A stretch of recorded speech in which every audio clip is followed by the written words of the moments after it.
একবার রাসূল করিম সাল্লাল্লাহু আলাইহি ওয়াসাল্লাম যাচ্ছিলেন পথ দিয়া, জঙ্গল থেকে একটা উট বেরিয়ে এসে হুজুরের পায়ের উপরে চুমা খাইলো, সেজদার মতোই করলো।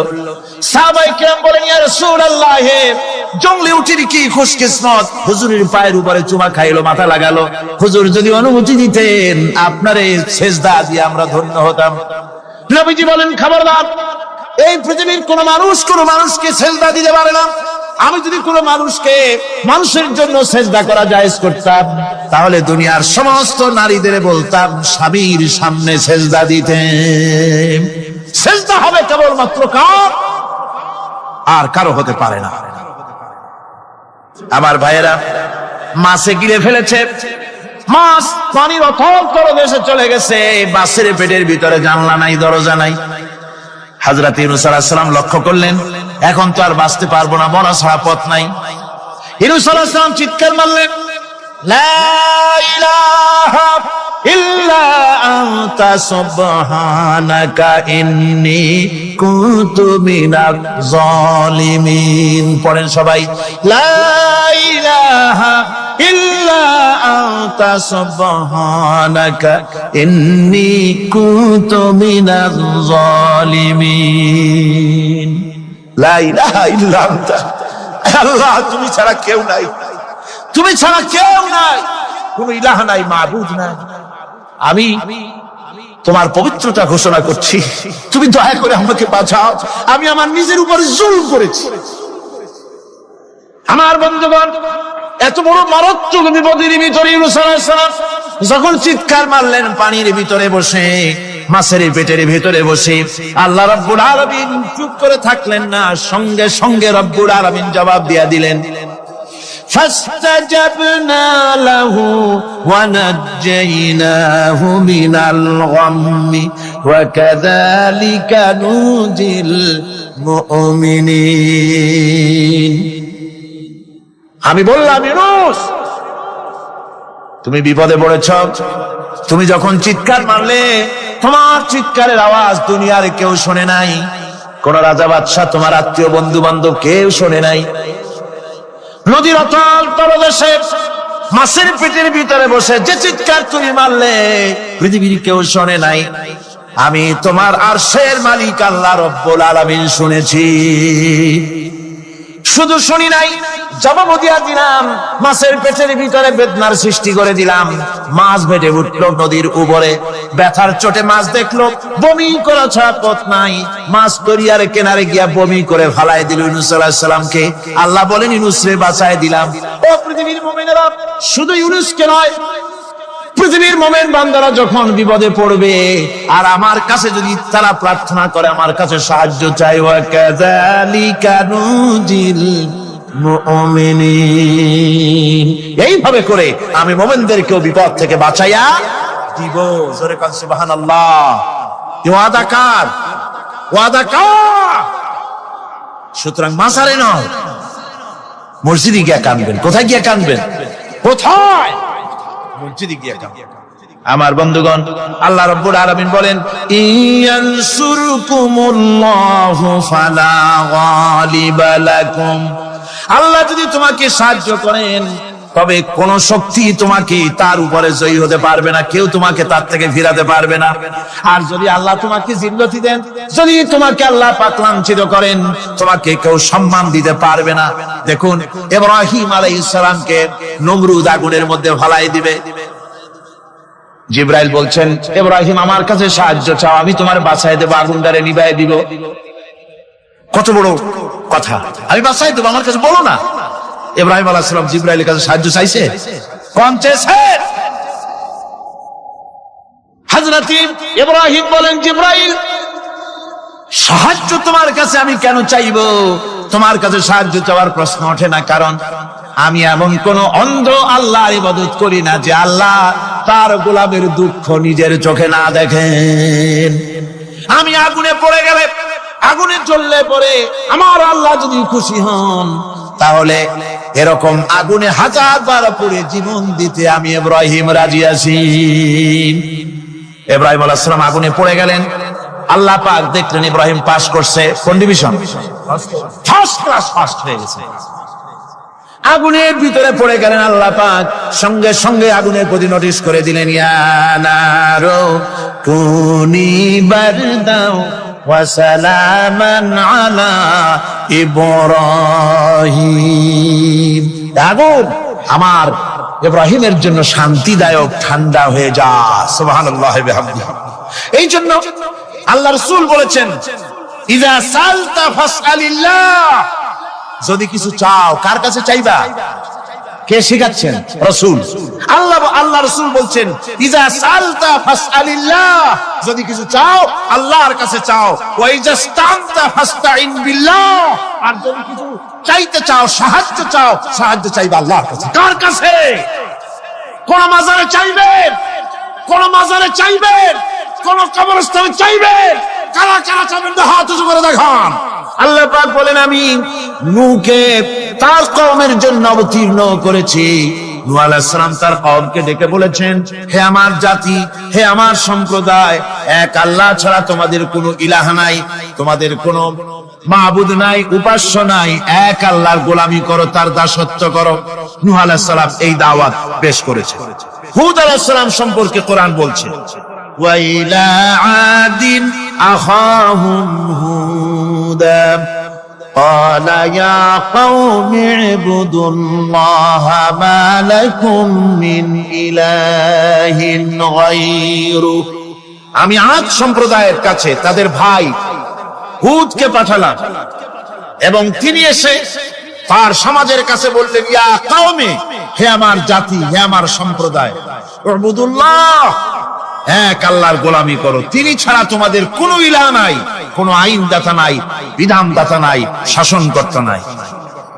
সালেহ আলাইহিস সালাম সম্পর্কে আল্লাহ পাক বলেন, ওয়া ইলা সামুদ আখাহুম সালিহান قال يا قوم اعبدوا الله ما لكم من إله غيره। সালেহ আলাইহিস সালামকে তার জাতির কাছে, সামুদ জাতির কাছে তাদের ভাই সালেহকে পাঠালাম।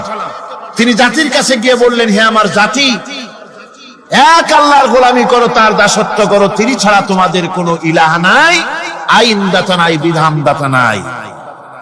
এভাবে শুআয়ব আলাইহিস সালামকে পাঠানো হলো মাদিয়ানবাসীদের জন্য, এবং বলা হলো, তিনি এসে বললেন, হে আমার জাতি, এক আল্লাহ ছাড়া তোমাদের কোনো ইলাহ নাই। তো এই কথার দ্বারা আমরা কি বুঝলাম? সমস্ত নবীরাই আল্লাহর গোলামির দাওয়াত দিয়েছেন। কোন নবী বলেন নাই, ও আমার জাতি, তোমরা আমার গোলামি করো। কেউ বলেছেন? যারা বলেন, কেউ বলেছেন? বলেননি। সমস্ত পয়গম্বরের, আম্বিয়া আলাইহিমুস সালাম, সবাই বলেছেন আল্লাহ পাকের গোলামি করো, তার আনুগত্য করো। আল্লাহ রাব্বুল আলামিন বলেন, প্রত্যেক জাতির নিকট আমি রাসূল প্রেরণ করেছি, কোন জাতি বাদ পড়ে নাই। ওয়ালাকাদ বাসনা ফি কুল্লি উম্মাতির রাসূলা আনি ইবুদুল্লাহ ওয়াজতানিবুত তাগুত। আমি প্রত্যেক জাতির জন্য রাসূল প্রেরণ করেছি। সবাই এসে রাসূল পয়গম্বরের দাওয়াত দিয়েছেন, আনি ইবুদুল্লাহ, এক আল্লাহর গোলামি করো, এক আল্লাহর দাসত্ব করো, ওয়াজতানিবুত তাগুত, আর তাগুতকে বর্জন করো। তাগুতের অর্থ মনে আছে আপনাদের? তাগুত যাদের মনে নেই আবার শোনাই। তাগুত বলা হয় সেই শক্তিকে, যে শক্তি শুধু নিজেই আল্লাহর আইন অমান্য করে না, অন্যদেরকেও আল্লাহর আইন অমান্য করতে বাধ্য করে, সেই শক্তিকে বলা হয় তাগুত। আল্লাহ পাকের সমস্ত নবীরা বলেছেন, এক আল্লাহর গোলামি করো, তাগুতকে বর্জন করো। কোরআনে কারীম বলছে, ফামান ইয়াকফুর বিত্তাগুতি ওয়া ইউমিন বিল্লাহি ফাকাদ ইসতামসাকা বিল উরওয়াতিল উসকা লা ইনফিসামা লাহা ওয়াল্লাহু সামিউন আলীম। ফামান ইয়াকফুর বিত্তাগুত, যারা তাগুতকে অস্বীকার করেছে, ওয়া ইউমিন বিল্লাহ, এবং এক আল্লাহর উপরে বিশ্বাস স্থাপন করেছে, ফাকাদ ইসতামসাকা বিল উরওয়াতিল উসকা, তারা এমন এক মহান, এমন এক দৃঢ় অবলম্বন গ্রহণ করেছে, যা তাকেই কোনো কিছুই তাকে ধ্বংস করতে পারবে না, বিচ্ছিন্ন করে দিতে পারবে না, ক্ষতিগ্রস্ত করতে পারবে না, বিপর্যস্ত করে দিতে পারবে না, এমন এক অবলম্বন সে গ্রহণ করেছে। তাগুতকে বর্জন করতে হবে এবং আল্লাহর উপর ঈমান আনতে হবে, আল্লাহর গোলামি করতে হবে। এই কথাই কোরআনে কারীমের মধ্যে আল্লাহ সুবহানাহু ওয়া তাআলা বারবার বলেছেন, গোলামি করতে হবে আল্লাহ পাকের। সমস্ত নবীরা বলেছেন ইয়া কওমি, নবীরা কি বলেছেন? হে আমার জাতি। এই দাওয়াত যখন আমাদের নবী দিলেন, বিশ্ব নবী যখন এই দাওয়াত দিলেন, আল্লাহ রাব্বুল আলামিন তার মুখ থেকে এই দাওয়াত যখন পেশ করালেন, তখন তিনি দাওয়াতটা এভাবে দিলেন, ইয়া কওমি বললেন না। হুজুর কি ইয়া কওমি বলেছেন? কখনো বলেন ইয়া কওমি। আল্লাহ হুজুরের মুখ দিয়ে কথা বের করার নাই, যেহেতু হুজুর তো আঞ্চলিক নবী নন, হুজুর তো গোত্রভিত্তিক নবী নন, রাসূল করিম সাল্লাল্লাহু আলাইহি ওয়াসাল্লাম কোন ভাষাভিত্তিক নবী নন। রাসূল কি নবী? চিল্লায় কোন না।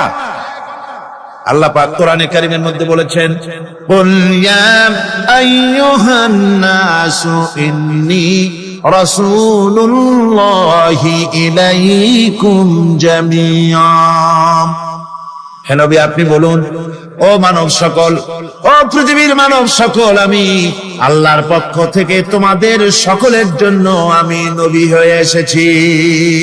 সকলের জন্য আমি রাসূল।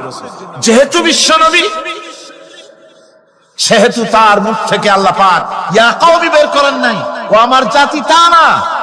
আল্লাহ পাক তার মুখ থেকে ইবাদতের দাওয়াতটা এভাবে তিনি পেশ করালেন, ইয়া আইয়ুহান নাসু উবুদু রাব্বাকুমুল্লাযী খালাকাকুম ওয়াল্লাযীনা মিন ক্বাবলিকুম লাআল্লাকুম তাত্তাকুন। وَقَضَى رَبُّكَ أَلَّا تَعْبُدُوا إِلَّا إِيَّاهُ। তোমার রবের পক্ষ থেকে কথা চূড়ান্ত হয়েছে, এ ফয়সালা হয়ে গিয়েছে, সিদ্ধান্ত হয়ে গিয়েছে যে একমাত্র ইবাদত করতে হবে আল্লাহ পাকের। ইবাদত করতে হবে কার? আল্লাহ পাকের। এই ইবাদতের অর্থটা কি? এই ইবাদতের মানে হচ্ছে জীবনের সব জায়গায় গোলামিটা হবে কার? আল্লাহর গোলামি হবে, আল্লাহর আনুগত্য হবে, অর্থাৎ আল্লাহর হুকুম মাফিক জীবন চালাতে হবে। সেই ইবাদত আমরা মনে করেছি নামাজ হচ্ছে ইবাদত, রোজা হচ্ছে ইবাদত, যাকাত হচ্ছে ইবাদত, সদকা ফিতরা ইত্যাদি হতেছে ইবাদত, এগুলিকে ইবাদত মনে করেছি। কিন্তু মনে রাখতে হবে শুধু নামাজ, রোজা, হজ, যাকাত ইবাদত নয়, জীবনের মুসলমানদের সব কাজগুলি ইবাদতের মধ্যে হতে হবে, অর্থাৎ আল্লাহর হুকুম অনুযায়ী কাজ করলে তার নাম হবে ইবাদত। ব্যবসা করবেন, হুকুম মানবেন কার? জোরে কোন কার? জমিন চাষ করবেন, হুকুম মানবেন কার? আইন আদালত চালাবেন, কোর্ট কাছারি করবেন, আইন মানবেন কার? রাজনীতি করবেন, আইন মানবেন কার? সমাজনীতি চালাবেন, আইন মানবেন কার? জীবনের সব ক্ষেত্রে তার আইন মানতে হবে। আমরা এগুলিকে ইবাদত মনে করি না। আমাদের দেশের লোকেরা, এক শ্রেণীর লোকেরা এটাকে ইবাদত মনে করে না, ইবাদত মনে করে শুধুমাত্র নামাজ। আচ্ছা, নামাজ যদি শুধুমাত্র ইবাদত হয় তাহলে তার অর্থ কি দাঁড়াবে? তার অর্থ দাঁড়াবে এই যে 24 ঘন্টার ভিতরে নামাজ পড়তে সময় লাগে কতক্ষণ? 5 ওয়াক্ত নামাজ পড়তে, উজু করে পবিত্র হয়ে জান নামাজ বিছায়া 5 ওয়াক্ত নামাজ পড়তে খুব বেশির বেশি 1 ঘন্টাই লাগুক। জি, 1 ঘন্টা, 100 ঘন্টা। তাহলে কি হলো? অর্থ এই হবে 24 ঘন্টার ভিতরে আপনি 1 ঘন্টা 100 ঘন্টার জন্য আল্লাহর গোলাম, বাকি 22.5 ঘন্টা 23 ঘন্টার জন্য শয়তানের গোলাম হতে রাজি আছেন কেউ? রোজা যদি শুধুমাত্র ইবাদতের নাম হয় তাহলে তার অর্থ দাঁড়াবে 12 মাসের ভিতরে 1 মাসের জন্য আপনি আল্লাহর গোলাম, আর 11 মাস শয়তানের গোলাম। কে কে হবেন হাত তুলে দেখান তো। বোঝে নাই সেজন্য হাত উঁচু করছে। বাকি 11 মাসের জন্য শয়তানের গোলাম হতে কেউ রাজি আছেন? তাহলে বোঝা যাচ্ছে নামাজ রোজাই শুধুমাত্র ইবাদত নয়। যেমন মানুষের হাত, এটার নাম কি? এটার নাম কি? এটার নাম কি? এক একটা অঙ্গের এক একটা নাম, চোখ, নাক, মুখ, হাত, পা, এক একটার এক একটা নাম। তাহলে মানুষটা কই? সবটা মিলে মানুষ, সবটা মিলে কি হলো? মানুষ হলো। অনুরূপ ভাবে নামাজ শুধু ইবাদত নয়, রোজা শুধু ইবাদত নয়, এগুলি হচ্ছে ইবাদতের অঙ্গ, ইবাদতের পার্ট। নামাজ, রোজা, হজ, যাকাত, সাদকা, ফিতরা, ভালোবাসা, মানুষের প্রতি ভালোবাসা, পরের উপকার করা, মা বাপকে মহব্বত করা, শ্রদ্ধা করা, ভালো কাজের আদেশ করা, অসৎ কাজের নিষেধ করা, এই সমস্ত কাজগুলো মিলিয়ে হচ্ছে ইবাদত। কথা বুঝতে পেরেছেন? এই অর্থে নামাজ পড়াও ইবাদত, নামাজ না পড়াও ইবাদত। রোজা রাখাও ইবাদত, রোজা না রাখাও। মনের মধ্যে চিন্তায় পড়ে গেছেন হয়তো এখন যে নামাজ পড়া তো ইবাদত বুঝলাম, না পড়া ইবাদত, এ আবার কোন ফতোয়া দিয়ে দিলেন?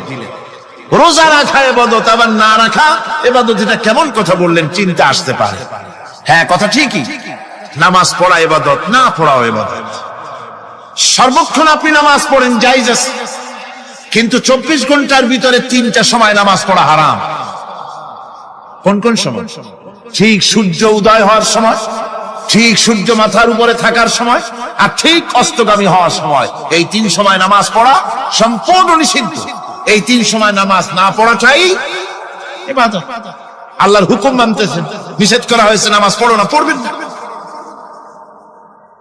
আবার রোজা রাখা, সারা বছর রোজা রাখেন, সওয়াব হবে, কিন্তু বছরের 2 ঈদের 5 দিন রোজা রাখাকে হারাম করা হয়েছে।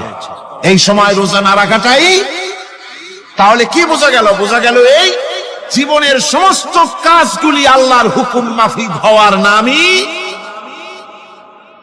আপনি ব্যবসা করতে যাবেন, ওজনে যদি কম না দেন, খাদ্যে যদি ভেজাল না দেন, আর আপনি যদি সততাপূর্ণ ব্যবসা করেন, যতক্ষণ ব্যবসার ওই দোকানে বসে থাকবেন, ফ্যাক্টরিতে বসে থাকবেন, ততক্ষণ পর্যন্ত আপনার ইবাদত হবে। আপনি চাকরি করবেন, আপনি যে কোনো কাজ করেন না কেন, আল্লাহর হুকুম মাফিক যদি হয়, ইবাদত হয়ে যাবে। এই জন্য আল্লাহ রাব্বুল আলামিন ইবাদত করার জন্যই মানুষকে তৈরি করেছেন।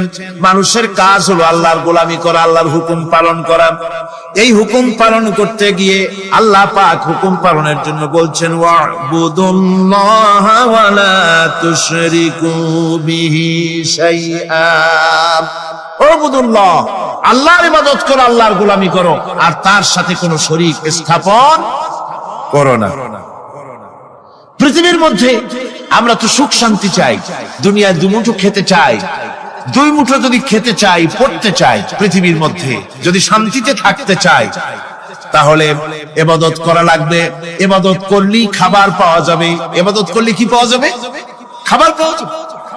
আল্লাহ রাব্বুল আলামিন কোরআনে কারীমের মধ্যে বলেছেন, ফালইয়াবুদু রাব্ব হাযাল বাইত আল্লাযী আত'আমাহুম মিন জু'ইন ওয়া আমানাহুম মিন খাউফ। কুরাইশদেরকে বলছেন, ও কুরাইশরা, এই ঘরের মালিকের ইবাদত করো। কোন ঘর? কাবা ঘর। এই কাবা ঘরের মালিক কে? আল্লাহ। এই ঘরের মালিকের ইবাদত করো। কি হবে তাহলে? এই ঘরের মালিকের ইবাদত যদি করো, দাসত্ব যদি করো, আনুগত্য যদি করো, তার গোলামি যদি করো, তাহলে কি হবে? আল্লাযী আত'আমাহুম মিন জু', তিনি তোমাদের ক্ষুধার সময় খেতে দিবেন। সুবহানাল্লাহ। ক্ষুধার সময় খাবার পাবে। ওয়া আমানাহুম মিন খাউফ, আর যখন বিপদ আসবে, মুসিবত আসবে, সন্ত্রাস সৃষ্টি হবে, বিপদ মুসিবত আসবে, ভীতি আসবে, ভীতির সময় আমান নিরাপত্তা পয়দা করে দিবেন আল্লাহ সুবহানাহু ওয়া তাআলা এই ইবাদতের মাধ্যমে। সুতরাং আমার ইবাদত করো। আর যদি জান্নাতে যেতে চাও, কি বলেন, আমরা কি বেহেশতে যেতে চাই?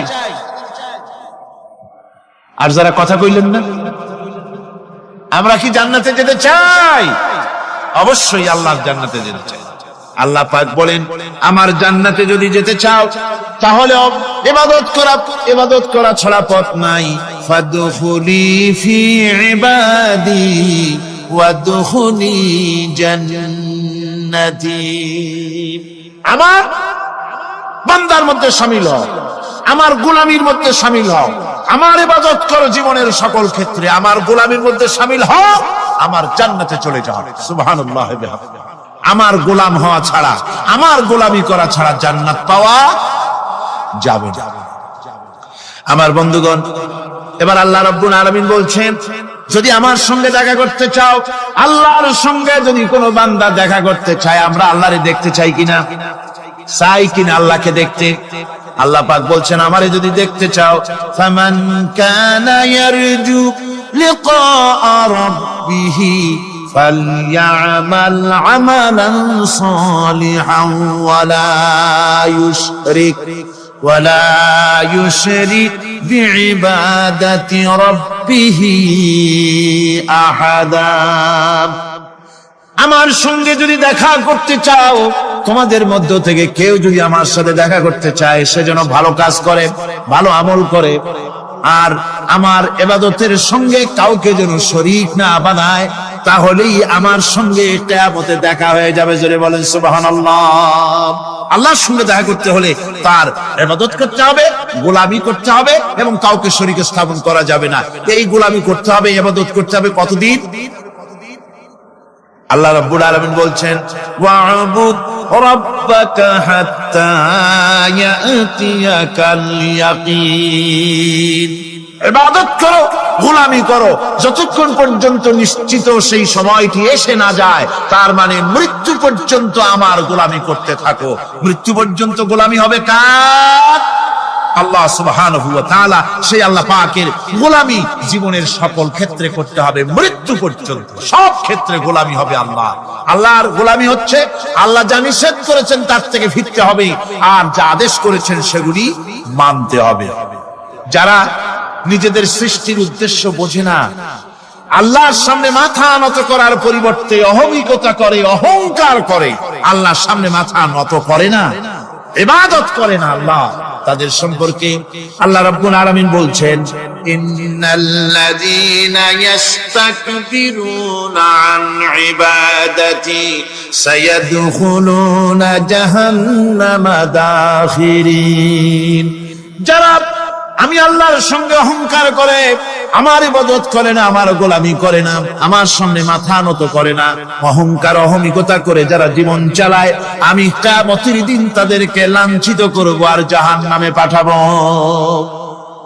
যারা আল্লাহর গোলামি করবে না, আল্লাহর ইবাদত করবে না, অস্বীকার করবে আল্লাহর গোলামিকে, অহমিকতা করে চলবে, তাদের জায়গা হবে কোথায়?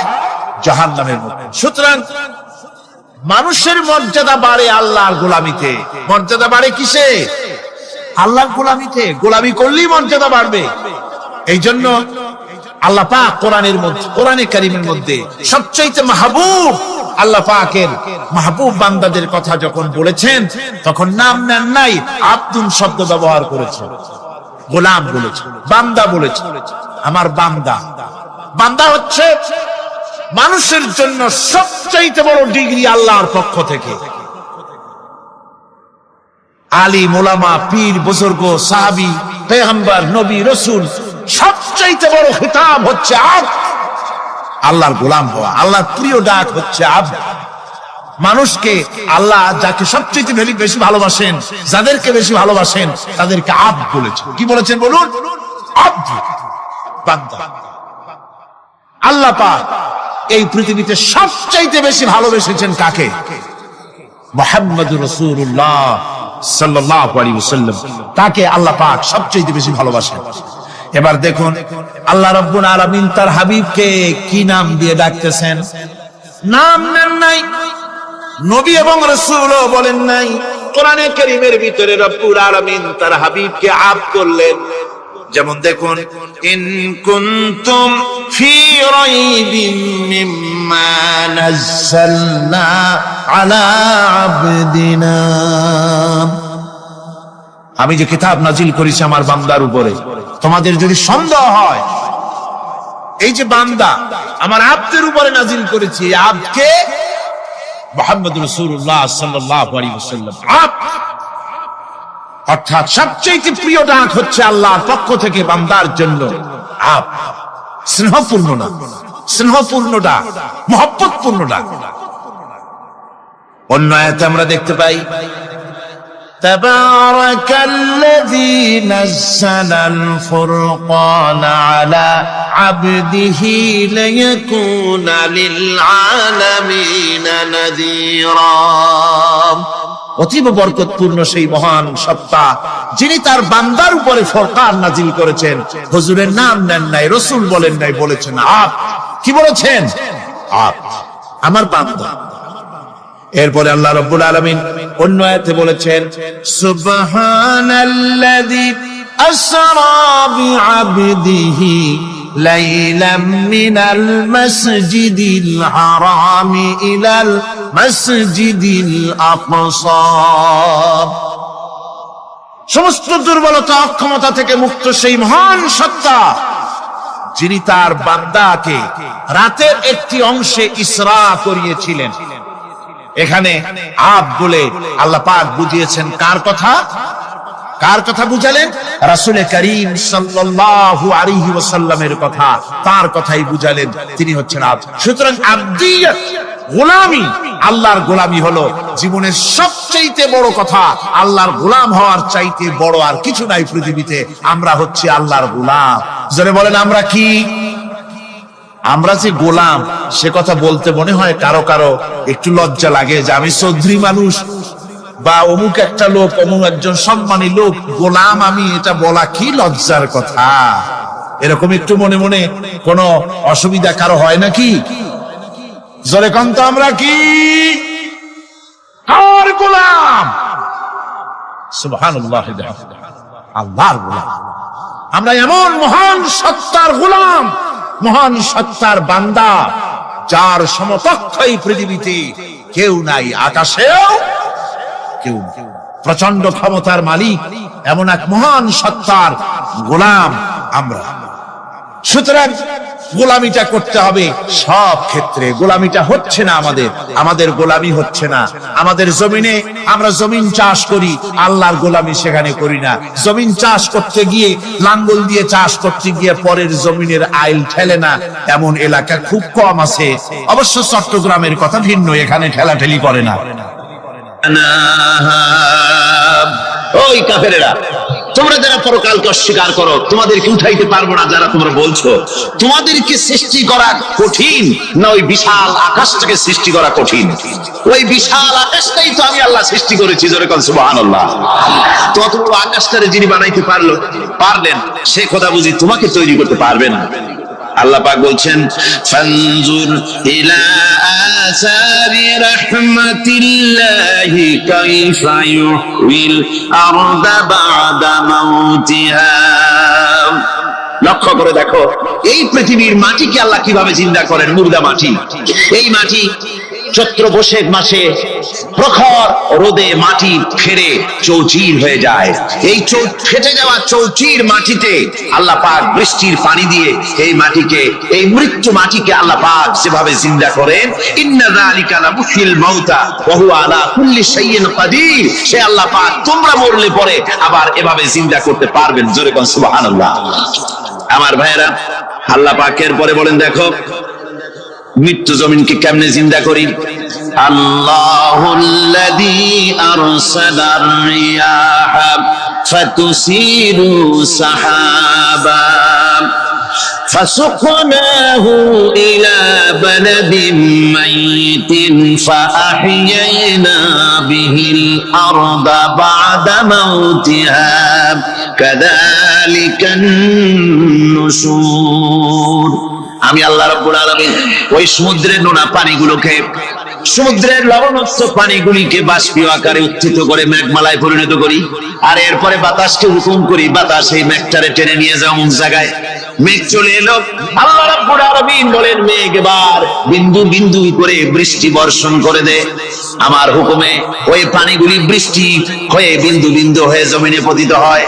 আল্লাহ বলেন এভাবে করে বৃষ্টির পানি দিয়া মরা জমিনকে জিন্দা করে দিয়া নববধূ গর্ভধারণের যেমন প্রস্তুতি নেয়, বৃষ্টির পানি পায়া মরা জমিন তেমন ফসল ধারণের জন্য প্রস্তুতি নিয়ে নেয়। সুবহানাল্লাহ বিহামদিহি। এইটা যেভাবে আমি করি, কাযালিকান নুশুর, এইভাবে করে তোমাদের কি কিয়ামতের দিন আমি জিন্দা করতে পারবো।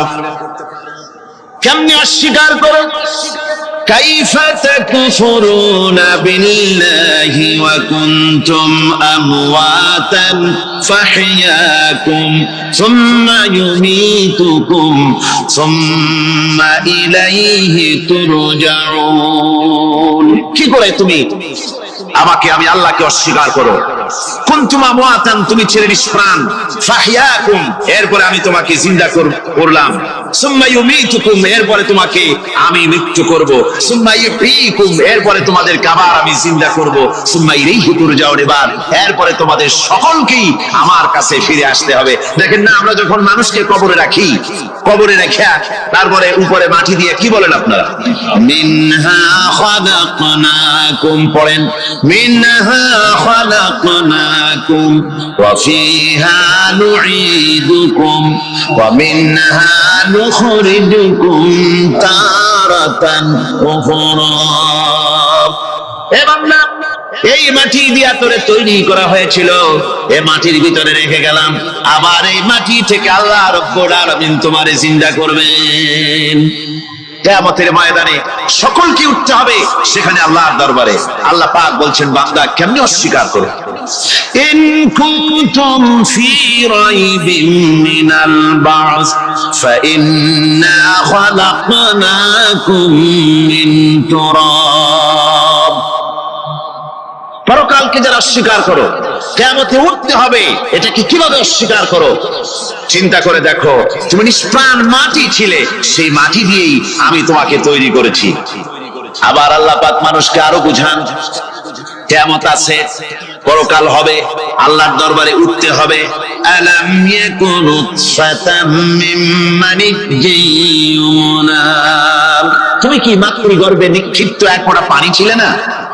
সুম্মা কানা আলাকাতান ফাখালাকা ফাসাওয়া, এরপরে তোমাকে মাংসপিণ্ডে, জমাট রক্তে মাংসপিণ্ডে পরিণত করা হলো, এরপরে তোমাকে সুন্দর করে তোমাকে সুগঠিত করা হলো। ফাজআলা মিনহু যাওজাইনি যাকারা ওয়াল উনসা, এরপরে মাতৃগর্ভের ভিতরে আমি এটাকে পুরুষ বানালাম, কন্যা সন্তান অথবা পুত্র সন্তানে পরিণত করলাম।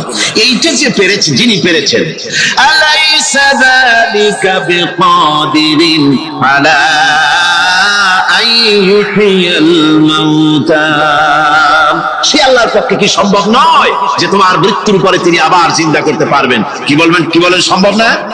তিনি পারবেন না? নিশ্চয়ই তিনি আবার কিয়ামতের মাঠে আমাদেরকে হাজির করতে পারবেন, এতে কোনো সন্দেহ নাই। আল্লাহ পাক সেই জন্য এখানে বলতেছেন যে ওরা বাল কাযযাবু বিসসাম, ওরা আসলেই পরকালকে অস্বীকার করেছে। আপনি যে নবী, এতে কোনো সন্দেহ নাই। আপনি খানা খান, আপনি বাজারে যান, এটাই মূল আপত্তির বিষয় না। মূল কথা হলো তারা পরকালকে অস্বীকার করেছে। আল্লাহ পাক বলেন, ওয়া আন্নাস সাআতা আতিয়াতুন লা রাইবা ফিহা, অবশ্যই সে সময় আসবে, সে কিয়ামত আসবেই, এতে কোনো সন্দেহ নাই।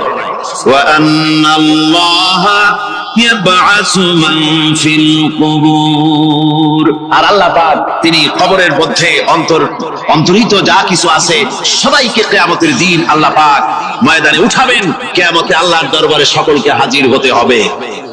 আমার বন্ধুগণ, আল্লাহ পাক বলেন, ওয়া লাকাদ খালাকনাল ইনসানা মিন সুলালাতিন মিন তিন, লক্ষ্য করো, তুমি ছিলে মাটির নির্যাস থেকে তোমাকে তৈরি করা হয়েছে। শুধু মাটির নির্যাস থেকে তোমাকে কোনো মডেল ছাড়া, কোনো ধরনের আদর্শ ছাড়া, কোনো ধরনের নমুনা ছাড়া তোমাকে সৃষ্টি করা হবে। সুম্মা জাআলনাহু নুতফাতান ফি কারারিম মাকিন, এরপরে মাতৃগর্ভের একটা অত্যন্ত সুরক্ষিত জায়গায় তোমাকে সংরক্ষণ করা হয়েছিল। সুম্মা খালাকনান নুতফাতা আলাকাতান ফাখালাকনাল আলাকাতা মুদগা, রক্তপিণ্ডকে, নাপাক পানিকে জমাট রক্ত করেছি, জমাট রক্তকে আমি আবার গোশত পিণ্ডে পরিণত করেছি। ফাকাসাওনাল ইযামা লাহমা, এরপরে সুন্দর করে চামড়া দিয়ে গোশত দিয়ে একটা আকৃতি তোমাকে দান করেছি।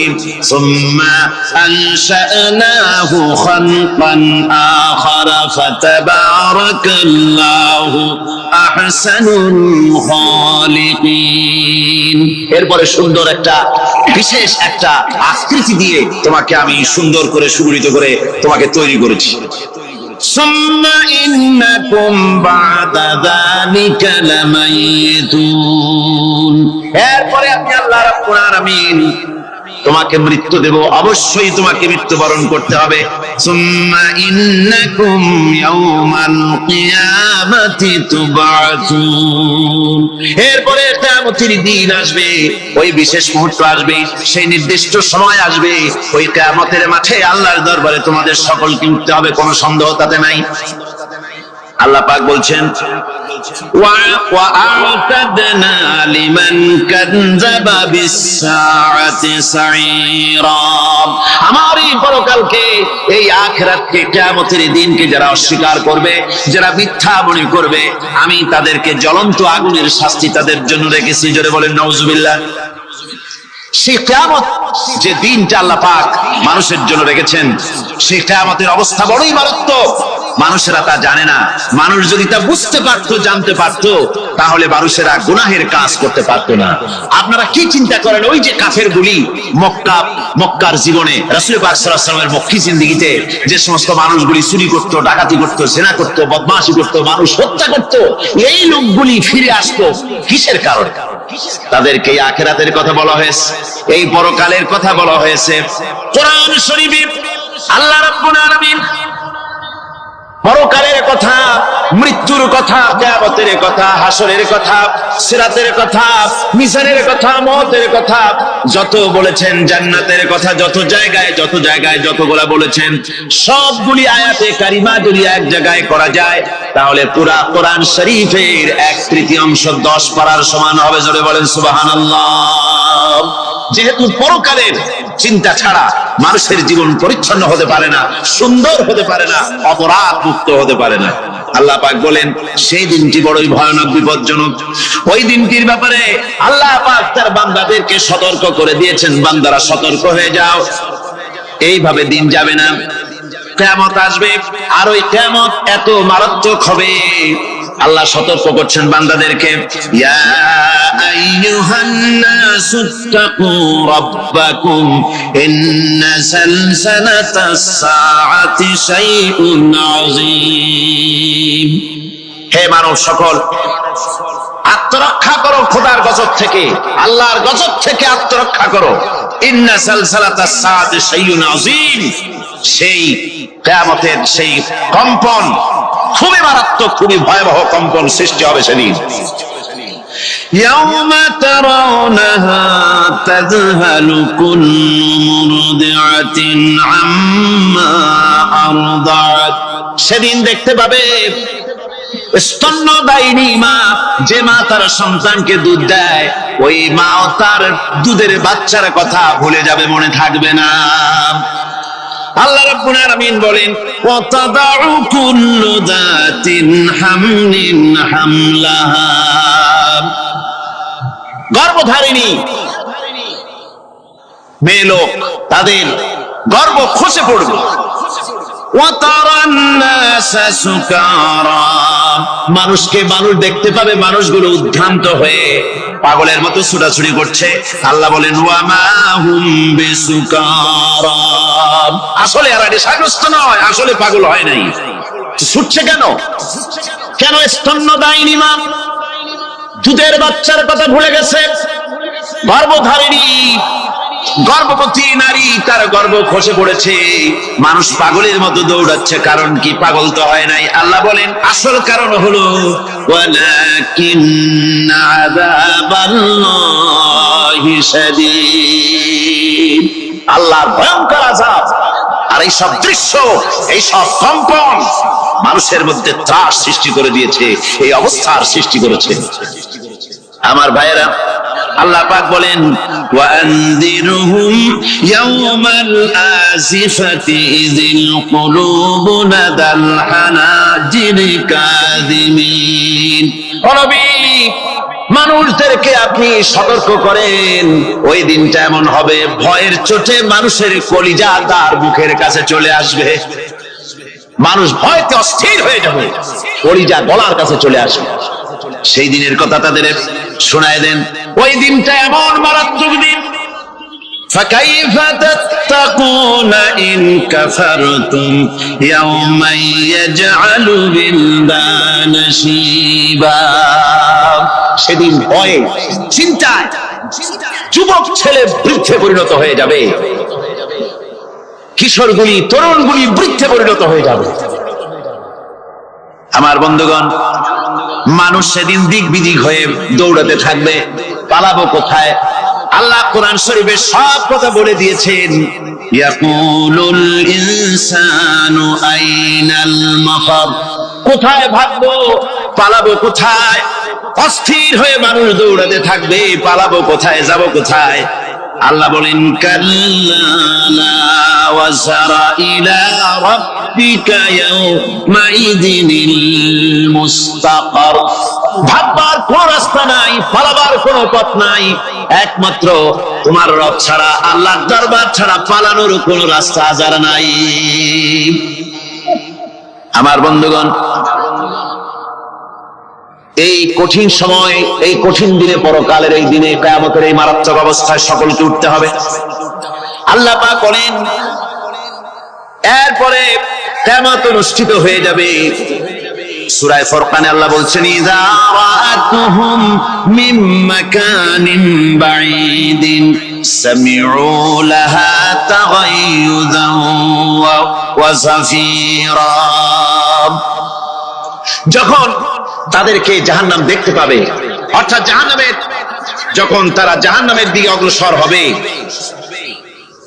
তখন তারা দূর থেকেই জাহান্নামের ক্রোধ এবং তেজস্বী আওয়াজ শুনতে পাবে। জাহান্নামের আওয়াজ, বিকট আওয়াজ। ওই যে কক্সবাজারের সমুদ্র সৈকতে ভ্রমণ করতে গিয়ে সমুদ্রের তুফানের আওয়াজ শুনছেন না? কথা বলেন না কেন? সমুদ্রের তুফানের আওয়াজ শুনেছেন তো? এইটা কি? এটা কিছুই না, এর থেকে মারাত্মক আওয়াজ, তেজস্বী ক্রোধের আওয়াজ কানের মধ্যে আসতে থাকবে জাহান্নামীদের।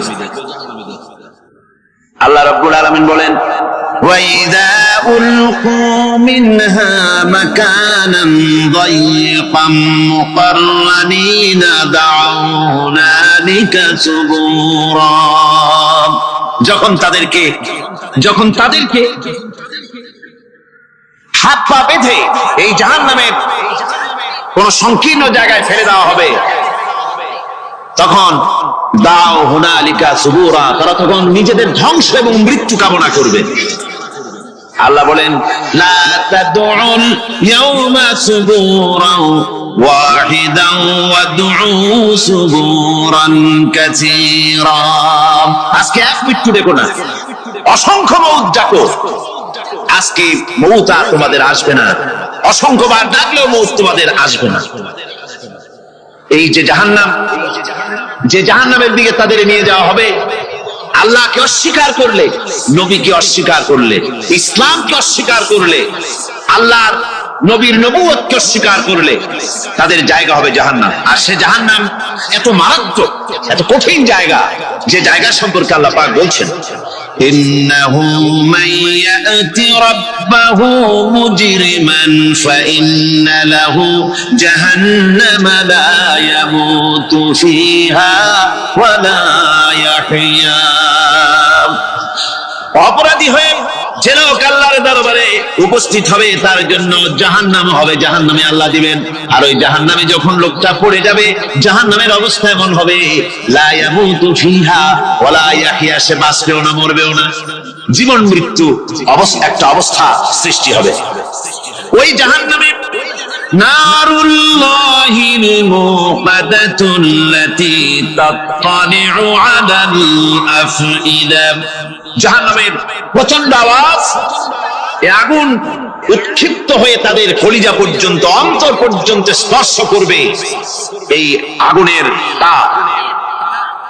আর এদের পাহারায় রাখা হবে, ইন্নাহা আলাইহিম মুসাদাতুন ফি আমাদিন মুমাদ্দাদা। জাহান্নামীদের পাহারায় রাখা হবে নির্মম, কঠোর ব্যবহার, কর্কশ আওয়াজ, কর্কশ ভাষী এ ধরনের ফেরেশতাদেরকে রাখা হবে তাদের পাহারায়, তারা নিয়োজিত থাকবে। আল্লাহ রাব্বুল আলামিন বলেন, ও দুনিয়ার মানুষ, ইয়া আইয়ুহাল্লাযীনা আমানু কু আনফুসাকুম ওয়া আহলিকুম নারা। ও ঈমানদারেরা, আল্লাহর তো দয়া বেশি বান্দার জন্য। বান্দার উপরে দয়া কার সবচেয়ে বেশি? সবচেয়ে বেশি দয়া হলো বান্দার উপরে আল্লাহ। আল্লাহ চান না যে সে জাহান্নামে যাক, কঠিন জায়গা জাহান্নাম। আল্লাহ বলেন, ও মুমিনেরা, তুমি নিজে আর তোমার পরিবারকে জাহান্নামের আগুন থেকে রক্ষা করো, আগুন থেকে রক্ষা করো, জাহান্নামের রাস্তা থেকে তাদের ফিরাও।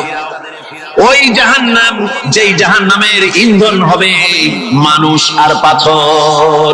ফিরাও জাহান্নাম থেকে মানুষকে, তোমার সন্তানদেরকে ফিরাও। আজকে যে সব সন্তানের আল্লাহ বলেন তুমি নিজে বাঁচো, আহল আয়ালকে বাঁচাও। যে সব সন্তান তোমার নামাজ নাই, রোজা নাই, আল্লাহ পরকালের চিন্তা নাই, যারা ইসলামকে বিশ্বাস করে না, যারা মনে করে কোরআন হচ্ছে বেহেশত দোজখের কথা শুধু, ওতে কোন মানুষের অর্থনীতি, সমাজনীতি, রাজনীতির ব্যাপার নাই, মানুষের জীবনের দরকারি জিনিসগুলি সেখানে নাই। সুতরাং আমরা যদি দুনিয়ায় সুখ সমৃদ্ধি পেতে চাই, তাহলে আমাদেরকে মানুষের তৈরি করা মতবাদ মানতে হবে। এইভাবে ছেলেরা যখন মানুষের তৈরিকার মতবাদের এদিকে যখন দৌড়ায়, মা বাপ যদি তাদেরকে না ফিরায়, জাহান্নাম থেকে বাঁচাবার জন্য যদি চেষ্টা না করে, কিয়ামতের দিন ওই সন্তানেরা জাহান্নামে, যখন জাহান্নামের অর্ডার তাদের হয়ে যাবে, তারা বলবে, রব্বানা আরিনাল্লাযাইনি আদাল্লানা। হে আমার প্রভু, কে আমাদেরকে গোমরাহ করে দিল, মিনাল জিন্নি ওয়াল ইনসি, জিনের ভিতর থেকে, মানুষের ভিতর থেকে, আমাদের নেতারা, আমাদের মা বাপ, আমাদের মুরব্বী, কারা আমাদেরকে বিভ্রান্ত করলো, তোমার রাস্তা থেকে সরাই দিল, ওরা কই? ওদেরকে নিয়ে আসো। আমাদেরকে এই খারাপ রাস্তা থেকে ফিরায় নাই, জাহান্নামের পথে চলেছি, আমাকে ফিরায় নাই। ও আল্লাহ, আজকে জাহান্নামে যাওয়ার আগে ওই মা বাপ আর মুরব্বি আর নেতাগুলি নিয়ে আসো। নাজআলহুমা তাহতা আকদামিনা লিয়াকুনা মিনাল আসফালিন। নিয়ে আসো, ওদেরকে পায়ের তলে রেখে তারপরে জাহান্নামে যাব। আমার ভাইরা, যে ছেলে আজকে মানুষের তৈরি করা মতবাদের আন্দোলন করছে, সেকুলারিজম করছে, সোশ্যালিজম করছে, ক্যাপিটালিজম করছে, তারপরে ন্যাশনালিজম করছে, হাজারো মতবাদের দিকে আকৃষ্ট হয়েছে আপনার ছেলে, আপনার স্ত্রী, আপনার বোন, আপনার ভাই, আপনি জেনে শুনে তাদেরকে ফিরাচ্ছেন না, আল্লাহ রাস্তায় আনতেছেন না। কিয়ামতের দিন ওরা পালাইতে যাবে এবং ওদের এই অপরাধের কারণে, ফিরানোর কারণে, সহযোগিতা করার কারণে কিয়ামতের দিন অবস্থা করুণ হয়ে যাবে। এই জন্য আল্লাহ রাব্বুল আলামিন বলছেন, হে বিশ্বাসীরা, আমাকে তোমরা যারা বিশ্বাস করেছো, ঈমান এনেছো, নিজে বাঁচো আর নিজের আহল আয়ালকে জাহান্নামের আগুন থেকে বাঁচাও। ওই জাহান্নাম আলাইহা মালাইকাতুন গিলাদুন শিদাদুন লা ইয়াসুনাল্লাহা মা আমারাহুম ওয়া ইয়াফআলুনা মা ইউমারুন। আল্লাহ রাব্বুল আলামিন বলেন, সেখানে অত্যন্ত কর্কশ, রূঢ় এবং নির্মম স্বভাবের এমন সব ফেরেশতা পরিচালক হিসেবে জাহান্নামে দেওয়া হবে, যারা আল্লাহর নির্দেশের বাইরে কোনো কাজ করে না, তারা সেই সব কাজই করে যা আল্লাহ তাদেরকে হুকুম করেন। তাদেরকে অনুরোধ করে, দরখাস্ত করে কোন রকম তাদের কাছ থেকে কোনো কৃপা, কোনো করুণা, কোনো মহব্বত কিছুই পাওয়া যাবে না। অত্যন্ত কর্কশ, রূঢ় মেজাজের ফেরেশতা সেখানে পরিচালক হিসেবে দেওয়া হবে। আর ওই জাহান্নামীদেরকে, যারা জাহান্নামে যাবে কিয়ামতের দিন, فالذين كفروا قطعت لهم ثياب من نار। আগুন দিয়ে কেটে তাই দিয়ে পোশাক তৈরি করে দেওয়া হবে, আগুনের পোশাক পরিয়ে দেওয়া হবে। আগুনের পোশাক গায়ে পরিয়ে দেওয়ার পরে কুল্লামা নাদিজাত জুলুদুহুম বাদদালনাহুম জুলুদান গায়রাহা। একবার চামড়া পুড়ে যাবে, জাহান্নামের আগুনে চামড়া পুড়ে গলে যাবে, আবার আল্লাহ রাব্বুল আলামিন নতুন করে চামড়া পরিয়ে দিবেন, যাতে করে শাস্তির তীব্রতা অনুভব করতে পারে। জোরে কোন নাউজুবিল্লাহ। আমার ভাইরা, জাহান্নামীরা ক্ষুধার যন্ত্রণায়, তৃষ্ণার যন্ত্রণায় আকাশের দিকে তাকায় থাকবে, উপরের দিকে তাকায় থাকবে, বলবে, আরে যদি একটু বৃষ্টি হতো, মেঘ হতো। হঠাৎ করে দেখবে যে উপরে কালো মেঘ হয়ে গেছে, মনে করবে যে এবার বুঝি বৃষ্টি হবে, পানি পান করব। মেঘ তারা দেখতে পেল, মেঘের ভিতর থেকে অল্পক্ষণের ভিতরে গরম পানি পড়বে, এমন গরম পুঁজ, এমন গরম রক্ত পড়বে যেগুলি পান করলে পরে সঙ্গে সঙ্গে পেটের নাড়ি ভুঁড়ি আর কলিজা পিছনের দরজা দিয়ে সব বেরিয়ে যাবে। নাউজুবিল্লাহি মিন যালিক। আয় আল্লাহ, এই কঠিন অবস্থা থেকে তুমি আমাদেরকে হেফাজত করো। জোরে বলেন আমিন। সবাই বলেন আমিন। আমার ভাইরা, তামসার ব্যাপার নয়। ও যুবক ভাইরা, শিক্ষিত ভাইরা, তামসা করার ব্যাপার না। দুনিয়ায় খেল তামাশা ফুর্তি করার জায়গা না। জায়গা জি লাগানে কে লিয়ে ये दुनिया नहीं है, ये इबरत की जा है तमाशा नहीं है। দুনিয়া উপদেশ গ্রহণ করার জায়গা, খেল তামাশা করার জায়গা না। এই পৃথিবীতে আল্লাহ রাব্বুল আলামিন বলেন, নাফরমানি করলে পরে জাহান্নামে যাবেই, জাহান্নামে যেতে হবে। ওই জাহান্নামীদেরকে কি খেতে দেওয়া হবে? আল্লাহ পাক বলছেন, শোনো, খেতে দেব কি? তুসকা মিন আইনিন আনিয়া, ফুটন্ত গরম পানি তাদেরকে পান করতে দেওয়া হবে। লাইসা লাহুম তুআমুন ইল্লা মিন দারি, কাঁটা যুক্ত ঘাস তাদেরকে খেতে দেওয়া হবে। লা ইউসমিনু ওয়ালা ইউগনি মিন জু, এই খাবারে তাদের শরীর পরিপুষ্ট হবে না, আর ক্ষুধাও নিবৃত্ত হবে না। আমার বন্ধুগণ, এমন কঠিন জাহান্নামের অবস্থা থেকে মাপ পাওয়ার জন্য ইমানের জোশ আসতে হবে, ইমানদার হতে হবে, আর নাফরমানিকে ছেড়ে দিতে হবে।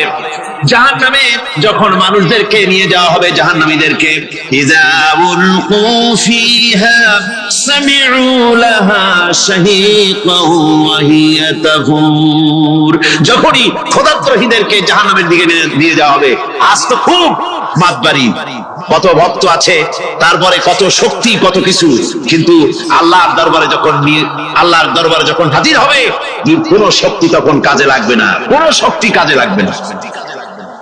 জাহান্নামে যখন তাদেরকে নিয়ে যাওয়া হবে, জাহান্নাম তখন গোসা ফেটে পড়তে থাকবে, জাহান্নামের ভিতর থেকে গর্জন আসতে থাকবে, তাকাদু তামাইয়াজু মিনাল গায়জ, জাহান্নাম যেন গোসায় ফেটে পড়তে চাইবে। কুল্লামা উলকিয়া ফিহা ফাওজুন সাআলাহুম খাযানাতুহা আলাম ইয়াতিকুম নাদির, জাহান্নামের পরিচালক বলবে, ও আল্লাহর বান্দা, কেন আজ জাহান্নামে আসলি, কেন দোজখে আসলি? আলাম ইয়াতিকুম নাদির, তোর কাছে কি কোনো ভীতি প্রদর্শক কেউ যায় নাই? কোন নবীর কথা কি শোনো নাই? কোরআনের কথা কি শোনো নাই? হাদিসের কথা কি শোনো নাই? জাহান্নামে কেন এলি? এত বড় খারাপ জায়গা কেন আসলি? শোনো নাই কি কোনো ভয় দেখানো কেউ কি সব সতর্কবাণী শোনায় নাই? বেঈমানেরা বলবে, ক্বালু বালা ক্বাদ জাআনা নাযীর, আমাদের কাছে এসেছিল, আমাদের কাছে ভীতি প্রদর্শনকারী এসেছিল। ফাকাযযাবনা ওয়া কুলনা মা নাযালাল্লাহু মিন শাই, এসেছিল কিন্তু আমরা বলেছি বেটা মিথ্যে কথা বলে। জোরে বলেন নাউজুবিল্লাহ। বেটা মিথ্যে কথা বলে। কিসের বেহেশত, কিসের দোজখ? খালি খালি দোজখের একটা ভয় দেখাইয়া দুনিয়ার এই টাটকা সুখগুলি নষ্ট করতে চায় এরা। পয়গম্বরদেরকে এরকম বলেছে, আর আলেমদেরকেও যখন কোরআন হাদিস থেকে বলা হয় তখন বলে, এরা জানি দোজখের কথা কইতে, দোজখ কিসের আর বেহেশত, সে তো এক অশব্দ উদ্যান। জোরে কর নাউজুবিল্লাহ। এমনি করে তারা তামসা করে। ওরা বলবে, আমরা এসেছিল ভীতি প্রদর্শনকারী, আমরা মিথ্যে মনে করেছি, বলেছি ওটা মিথ্যে কথা, আর বলেছি আল্লাহ এই ধরনের কিছু নাজিল করেন নাই।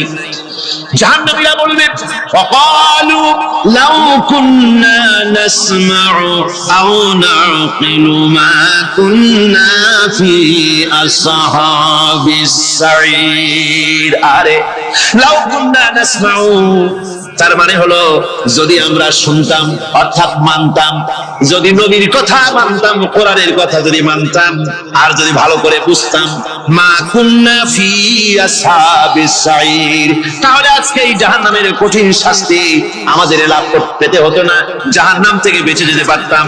কি সর্বনাশ করলাম, বুঝি নাই, যা কিছু শুনেছি মানুষের কথা মতো শয়তানের ওয়াসওয়াসায় পড়ে তো ভুলই করলাম।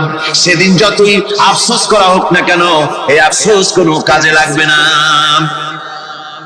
قل أذلك خير أم جنة الخلد التي وعد المتقون كانت لهم جزاء ومصيرا।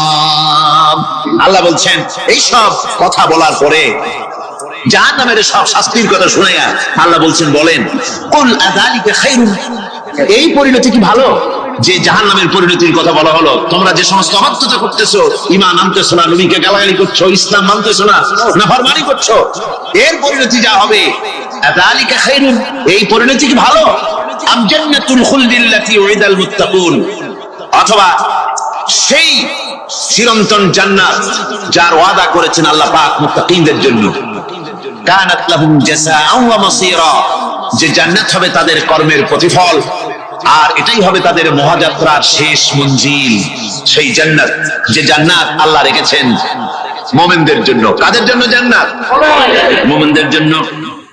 সেটা এমন জান্নাত হবে লাহুম ফিহা মা ইয়াশাউনা খালিদিন, যা চাইবে মনের আশা আকাঙ্ক্ষা অনুযায়ী সব পাবে বেহেশতের মধ্যে।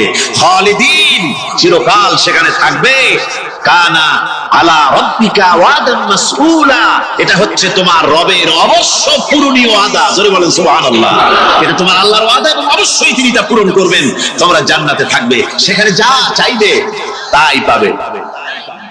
একজন বলছিল জান্নাতে যাইয়া যা চাইবো তাই যদি পাই তাহলে তো খুব ভালো কথা। কয় যে হুজুর আমার তো হোক্কা খাওয়ার দারুণ অভ্যাস, তা বেহেশতের মধ্যে হোক্কা পাবো? বুজুর্গ ব্যক্তি বলছেন আল্লাহর বান্দা, বেহেশতে যাইয়া যদি তুমি হোক্কা খাইতে চাও তা আল্লাহ তোমার হোক্কা দিবেন, কিন্তু আল্লাহর কসম করে বলতে পারি বেহেশতে যাইয়া এমন পচা জিনিস খাওয়ার তোমার ইচ্ছে জাগবে না।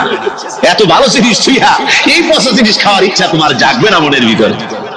বেহেশত আল্লাহ রাব্বুল আলামিন মুমিনদের জন্য রেখেছেন। আমার ভাইরা, সে বেহেশতের বর্ণনা কোরআনে কারীমের মধ্যে আল্লাহ দিয়েছেন। একদিকে জাহান্নাম, কোরআনের বর্ণনা কত সুন্দর। জাহান্নামের কথা শুনতে শুনতে লোকেরা আল্লাহর ভয়তে হতাশ হয়ে যেতে পারে, আল্লাহর ভয়তে। সেই জন্য যত জায়গায় জাহান্নামের বর্ণনা আছে সাথে সাথে আবার আশার সঞ্চার করার জন্য আল্লাহ জান্নাতের কথা বলেছেন। কাফার এবং জব্বার নাম আল্লাহ যেখানে ব্যবহার করেছেন সাথে সাথে আবার গফুর রহিম নাম ব্যবহার করেছেন, বান্দা যেন হয়রান হয়ে না যায়। আমার ভাইরা, একদিকে জাহান্নামের এই কঠিন শাস্তির কথা, আবার অপরদিকে আল্লাহ বলেন শোনো, এমন জান্নাত আমি রেখেছি মাসালুল জান্নাতিল্লাতী উইদাল মুত্তাকুন, এমন বেহেশত মুত্তাকিনদের জন্য যার ওয়াদা করা হয়েছে এমন বেহেশত, সেটা ফিহা আনহারুম মিন মাইন গায়রি আসিন, সেখানে এমন সুন্দর স্বচ্ছ পানির ঝর্ণাধারা, সুমিষ্ট পানির ঝর্ণাধারা রাখা হয়েছে। ওয়া আনহারুম মিন লাবানিন লাম ইয়াতাগায়্যার তা'আমুহু, আর সেখানে দুধের ঝর্ণা রাখা হয়েছে যার স্বাদ কখনো নষ্ট হবে না। ওয়া আনহারুম মিন খামরিন লাযযাতান লিশ-শারিবিন, আর রাখা হয়েছে পানির ঝর্ণাধারা যা পানকারীদের জন্য অত্যন্ত সুন্দর হবে, খুবই সুস্বাদু হবে। আর রাখা হয়েছে ওয়া আনহারুম মিন আসালিন মুসাফফা, পরিষ্কার পরিচ্ছন্ন সুস্বাদু মধুর ঝর্ণা। জোরে বলেন সুবহানাল্লাহ। গর্ভবতী নারী, তার গর্ভ খসে পড়েছে, মানুষ পাগলের মতো দৌড়াচ্ছে, কারণ কি? পাগল তো হয় নাই। আল্লাহ বলেন আসল কারণ হলো ওয়ালাকিন্না আযাবাল্লাহি শাদীদ, আল্লাহর ভয়ঙ্কর আযাব। আর এই সব দৃশ্য, এই সব কম্পন মানুষের মধ্যে ত্রাস সৃষ্টি করে দিয়েছে, এই অবস্থার সৃষ্টি করেছে। আমার ভাইয়েরা, আল্লাহ পাক বলেন ওয়া আনযিরহুম ইয়াওমাল আসিফাতি ইযিল কুলুবু লাদাল হানাজিরি কাযিমিন, ও নবী মানুষদেরকে আপনি সতর্ক করেন, ওই দিনটা এমন হবে ভয়ের চোটে মানুষের কলিজা তার মুখের কাছে চলে আসবে। মানুষ ভয়তে অস্থির হয়ে যাবে, কলিজা গলার কাছে চলে আসবে। সেই দিনের কথা তাদের শোনায় দেন। ওই দিনটা এমন মারাত্মক দিন, فكيف تتقون إن كفرتم يوما يجعل الولدان شيبا সেদিন ভয়ে চিন্তায় যুবক ছেলে বৃদ্ধে পরিণত হয়ে যাবে, কিশোরগুলি তরুণগুলি বৃদ্ধে পরিণত হয়ে যাবে। আমার বন্ধুগণ, মানুষ সেদিন দিক বিদিক হয়ে দৌড়াতে থাকবে, পালাবো কোথায়? আল্লাহ কোরআন শরীফে সব কথা বলে দিয়েছেন। ইয়াকুলুল ইনসানু আইনাল মাফার, কোথায় ভাগবো, পালাবো কোথায়? অস্থির হয়ে মানুষ দৌড়াতে থাকবে, পালাবো কোথায়, যাব কোথায়? আল্লাহ বলেন কাল্লা ওয়াসারা ইলা রাব্বিকা ইয়াউমাইদিনিল মুস্তাকার, ভাববার কোন রাস্তা নাই, পালাবার কোন পথ নাই, একমাত্র তোমার রব ছাড়া, আল্লাহর দরবার ছাড়া পালানোর কোন রাস্তা আর নাই। আমার বন্ধুগণ, এই কঠিন সময়, এই কঠিন দিনে, পরকালের এই দিনে, কিয়ামতের এই মারাত্মক অবস্থায় সকলকে উঠতে হবে। আল্লাহ পাক বলেন, এরপরে কিয়ামত অনুষ্ঠিত হয়ে যাবে। সূরা ফুরকানে আল্লাহ বলছেন, ইযা রাআতুহুম মিন মাকানিন বাঈদিন সামিউ লাহা তাগায়ুযান ওয়া যাফীরা, যখন তাদেরকে জাহান্নাম দেখতে পাবে, অর্থাৎ জাহান্নামের, যখন তারা জাহান্নামের দিকে অগ্রসর হবে, তখন তারা দূর থেকেই জাহান্নামের ক্রোধ এবং তেজস্বী আওয়াজ শুনতে পাবে। জাহান্নামের আওয়াজ, বিকট আওয়াজ। ওই যে কক্সবাজারের সমুদ্র সৈকতে ভ্রমণ করতে গিয়ে সমুদ্রের তুফানের আওয়াজ শুনছেন না? কথা কম না কেন? সমুদ্রের তুফানের আওয়াজ শুনেছেন তো? এইটা কি? এটা কিছুই না, এর থেকে মারাত্মক আওয়াজ, তেজস্বী ক্রোধের আওয়াজ কানের মধ্যে আসতে থাকবে জাহান্নামীদের।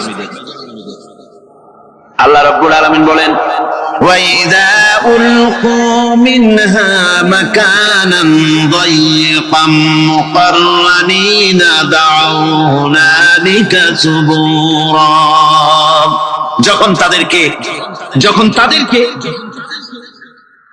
হাত পা বেঁধে এই জাহান্নামের কোন সংকীর্ণ জায়গায় ফেলে দেওয়া হবে, তখন দাও হুনালিকা সুবুরা, তারা তখন নিজেদের ধ্বংস এবং মৃত্যু কামনা করবে।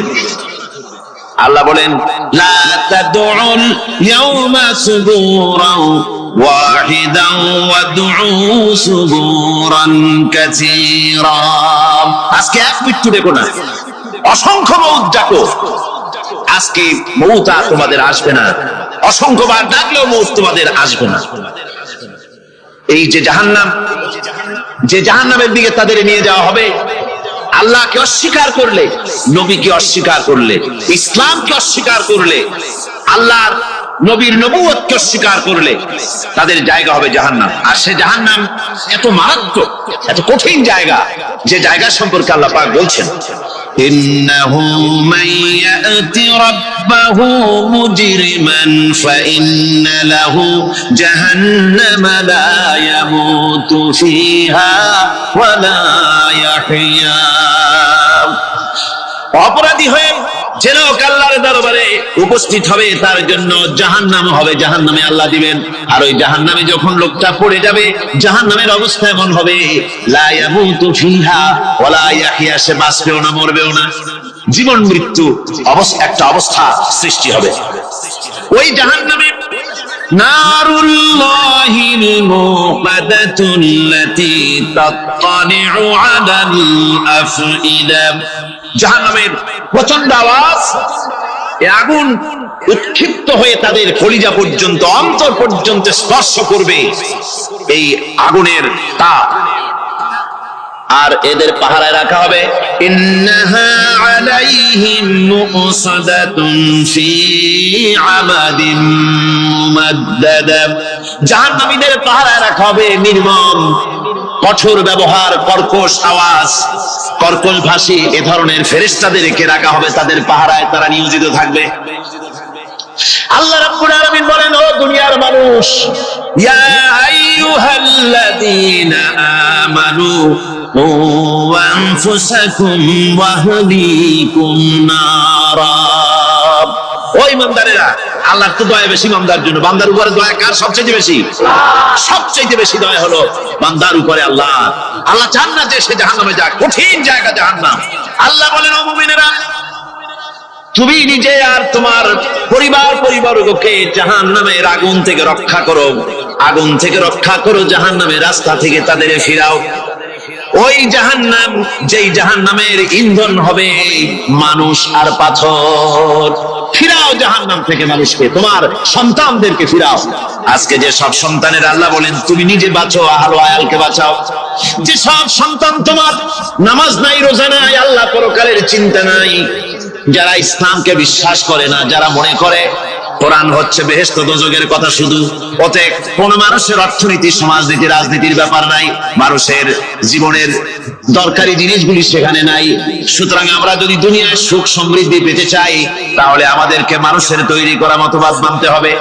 এইভাবে ছেলেরা যখন মানুষের তৈরিকার মতবাদের দিকে যখন দৌড়ায়, মা বাপ যদি তাদেরকে না ফিরায়, জাহান্নাম থেকে বাঁচাবার জন্য যদি চেষ্টা না করে, কিয়ামতের দিন ওই সন্তানেরা জাহান্নামে, যখন জাহান্নামের অর্ডার তাদের হয়ে যাবে, তারা বলবে, রব্বানা আরিনাল্লাযাইনি আদাল্লানা, হে আমার প্রভু, কে আমাদেরকে গোমরাহ করে দিল, মিনাল জিন্নি ওয়াল ইনসি, জিনের ভিতর থেকে, মানুষের ভিতর থেকে, আমাদের নেতারা, আমাদের মা বাপ, আমাদের মুরব্বী, কারা আমাদেরকে বিভ্রান্ত করলো, তোমার রাস্তা থেকে সরাই দিল, ওরা কই? ওদেরকে নিয়ে আসো। আমাদেরকে এই খারাপ রাস্তা থেকে ফিরায় নাই, জাহান্নামের পথে চলেছি, আমাকে ফিরায় নাই। ও আল্লাহ, আজকে জাহান্নামে যাওয়ার আগে ওই মা বাপ আর মুরব্বি আর নেতাগুলি নিয়ে আসো। নাজআলহুমা তাহতা আকদামিনা লিয়াকুনা মিনাল আসফালিন, নিয়ে আসো, ওদেরকে পায়ের তলে রেখে তারপরে জাহান্নামে যাব। আমার ভাইরা, যে ছেলে আজকে মানুষের তৈরি করা মতবাদের আন্দোলন করছে, সেকুলারিজম করছে, সোশ্যালিজম করছে, ক্যাপিটালিজম করছে, তারপরে ন্যাশনালিজম করছে, হাজারো মতবাদের দিকে আকৃষ্ট হয়েছে আপনার ছেলে, আপনার স্ত্রী, আপনার বোন, আপনার ভাই, আপনি জেনে শুনে তাদেরকে ফিরাচ্ছেন না, আল্লাহ রাস্তায় আনতেছেন না। কিয়ামতের দিন ওরা পালাইতে যাবে, এবং ওদের এই অপরাধের কারণে, ফিরানোর কারণে, সহযোগিতা করার কারণে কিয়ামতের দিন অবস্থা করুণ হয়ে যাবে। এই জন্য আল্লাহ রাব্বুল আলামিন বলছেন, হে বিশ্বাসীরা, আমাকে তোমরা যারা বিশ্বাস করেছো, ঈমান এনেছো, নিজে বাঁচো আর নিজের আহল আয়ালকে জাহান্নামের আগুন থেকে বাঁচাও। ওই জাহান্নাম আলাইহা মালাইকাতুন গিলাদুন শিদাদুন লা ইয়াসুনাল্লাহা মা আমারাহুম ওয়া ইয়াফআলুনা মা ইউমারুন। আল্লাহ রাব্বুল আলামিন বলেন, সেখানে অত্যন্ত কর্কশ, রূঢ় এবং নির্মম স্বভাবের এমন সব ফেরেশতা পরিচালক হিসেবে জাহান্নামে দেওয়া হবে, যারা আল্লাহর নির্দেশের বাইরে কোনো কাজ করে না, তারা সেই সব কাজই করে যা আল্লাহ তাদেরকে হুকুম করেন। তাদেরকে অনুরোধ করে, দরখাস্ত করে কোন রকম তাদের কাছ থেকে কোনো কৃপা, কোনো করুণা, কোনো মহব্বত কিছুই পাওয়া যাবে না। অত্যন্ত কর্কশ, রূঢ় মেজাজের ফেরেশতা সেখানে পরিচালক হিসেবে দেওয়া হবে। আর ওই জাহান্নামীদেরকে, যারা জাহান্নামে যাবে কিয়ামতের দিন, فالذين كفروا قطعت لهم ثياب من نار, আগুন দিয়ে কেটে তাই দিয়ে পোশাক তৈরি করে দেওয়া হবে, আগুনের পোশাক পরিয়ে দেওয়া হবে। আগুনের পোশাক গায়ে পরিয়ে দেওয়ার পরে কুল্লামা নাদিজাত জুলুদুহুম বাদদালনাহুম জুলুদান গায়রাহা, একবার চামড়া পুড়ে যাবে, জাহান্নামের আগুনে চামড়া পুড়ে গলে যাবে, আবার আল্লাহ রাব্বুল আলামিন নতুন করে চামড়া পরিয়ে দিবেন, যাতে করে শাস্তির তীব্রতা অনুভব করতে পারে। জোরে কোন নাউজুবিল্লাহ। আমার ভাইরা, জাহান্নামীরা ক্ষুধার যন্ত্রণায়, তৃষ্ণার যন্ত্রণায় আকাশের দিকে তাকায় থাকবে, উপরের দিকে তাকায় থাকবে, বলবে, আরে যদি একটু বৃষ্টি হতো, মেঘ হতো। হঠাৎ করে দেখবে যে উপরে কালো মেঘ হয়ে গেছে, মনে করবে যে এবার বুঝি বৃষ্টি হবে, পানি পান করব। মেঘ তারা দেখতে পেল, মেঘের ভিতর থেকে অল্পক্ষণের ভিতরে গরম পানি পড়বে, এমন গরম পুঁজ, এমন গরম রক্ত পড়বে যেগুলি পান করলে পরে সঙ্গে সঙ্গে পেটের নাড়ি ভুঁড়ি আর কলিজা পিছনের দরজা দিয়ে সব বেরিয়ে যাবে। নাউজুবিল্লাহ মিন যালিক। আয় আল্লাহ, এই কঠিন অবস্থা থেকে তুমি আমাদেরকে হেফাজত করো। জোরে বলেন আমিন। সবাই বলেন আমিন। আমার ভাইরা, তামসার ব্যাপার নয়। ও যুবক ভাইরা, শিক্ষিত ভাইরা, তামসা করার ব্যাপার না। দুনিয়ায় খেল তামাশা ফুর্তি করার জায়গা না। जगह जी लगाने के लिए ये दुनिया नहीं है, ये इबरत की जा है, तमाशा नहीं है। দুনিয়া উপদেশ গ্রহণ করার জায়গা, খেল তামাশা করার জায়গা না। এই পৃথিবীতে আল্লাহ রাব্বুল আলামিন বলেন, নাফরমানি করলে পরে জাহান্নামে যাবেই, জাহান্নামে যেতে হবে। ওই জাহান্নামীদেরকে কি খেতে দেওয়া হবে? আল্লাহ পাক বলছেন, শোনো, খেতে দেব কি? তুসকা মিন আইনিন আনিয়া, ফুটন্ত গরম পানি তাদেরকে পান করতে দেওয়া হবে। লাইসা লাহুম তুআমুন ইল্লা মিন দারিক, কাঁটাযুক্ত ঘাস তাদেরকে খেতে দেওয়া হবে। লা ইউসমিনু ওয়ালা ইউগনি মিন জু, এই খাবারে তাদের শরীর পরিপুষ্ট হবে না, আর ক্ষুধাও নিবৃত্ত হবে না। আমার বন্ধুগণ, এমন কঠিন জাহান্নামের অবস্থা থেকে মাপ পাওয়ার জন্য ইমানের জোশ আসতে হবে, ইমানদার হতে হবে, আর নাফরমানিকে ছেড়ে দিতে হবে। জাহান্নামে যখন মানুষদেরকে নিয়ে যাওয়া হবে, জাহান্নামীদেরকে, ইযা উলকু ফিহা সামিউ লাহা শাহীকান ওয়া হিয়া তাফুর, যখনই খোদাদ্রোহীদেরকে জাহান্নামের দিকে নিয়ে যাওয়া হবে, আজ তো খুব মাতবাড়ি, কত ভক্ত আছে, তারপরে কত শক্তি, কত কিছু, কিন্তু আল্লাহর দরবারে যখন হাজির হবে, কোনো শক্তি তখন কাজে লাগবে না, কোনো শক্তি কাজে লাগবে না। জাহান্নামে যখন তাদেরকে নিয়ে যাওয়া হবে, জাহান্নাম তখন গোসায় ফেটে পড়তে থাকবে, জাহান্নামের ভিতর থেকে গর্জন আসতে থাকবে, তাকাদু তামাইয়াজু মিনাল গায়জ, জাহান্নাম যেন গোসায় ফেটে পড়তে চাইবে। কুল্লামা উলকিয়া ফিহা ফাওজুন সাআলাহুম খাযানাতুহা আলাম ইয়াতিকুম নাদির, জাহান্নামের পরিচালক বলবে, ও আল্লাহর বান্দা, কেন আজ জাহান্নামে আসলি, কেন দোজখে আসলি? আলাম ইয়াতিকুম নাদির, তোর কাছে কি কোনো ভীতি প্রদর্শক কেউ যায় নাই? কোন নবীর কথা কি শোনো নাই? কোরআনের কথা কি শোনো নাই? হাদিসের কথা কি শোনো নাই? জাহান্নামে কেন এলি? এত বড় খারাপ জায়গা কেন আসলি? শোনো নাই কি? কোনো ভয় দেখানো কেউ কি সব সতর্কবাণী শোনায় নাই? বেঈমানেরা বলবে, ক্বালু বালা ক্বাদ জাআনা নাযীর, হ্যাঁ, আমাদের কাছে এসেছিল, আমাদের কাছে ভীতি প্রদর্শনকারী এসেছিল। ফাকাযযাবনা ওয়া কুলনা মা নাযালাল্লাহু মিন শাই, এসেছিল কিন্তু আমরা বলেছি বেটা মিথ্যে কথা বলে। জোরে বলেন নাউজুবিল্লাহ। বেটা মিথ্যে কথা বলে। কিসের ব্যস্ত, কিসের দোজখ? খালি খালি দোজখের একটা ভয় দেখাইয়া দুনিয়ার এই টাটকা সুখগুলি নষ্ট করতে চায় এরা। পয়গম্বরদেরকে এরকম বলেছে, আর আলেমদেরকে যখন কোরআন হাদিস থেকে বলা হয় তখন বলে, এরা জানি দোজখের কথা কইতে, দোজখ কিসের? আর ব্যস্ত, সে তো এক অশব্দ উদ্যান। জোরে কর নাউজুবিল্লাহ। এমনি করে তারা তামসা করে। ওরা বলবে, আমরা এসেছিল ভীতি প্রদর্শনকারী, আমরা মিথ্যে মনে করেছি, বলেছি ওটা মিথ্যে কথা, আর বলেছি আল্লাহ এই ধরনের কিছু নাজিল করেন নাই।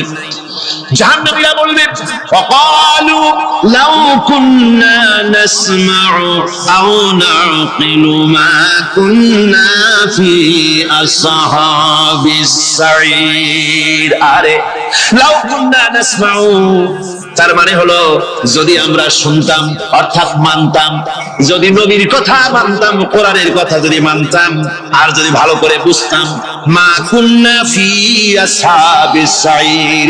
তাহলে আজকে এই জাহান্নামের কঠিন শাস্তি আমাদের লাভ পেতে হতো না, জাহান্নাম থেকে বেঁচে যেতে পারতাম।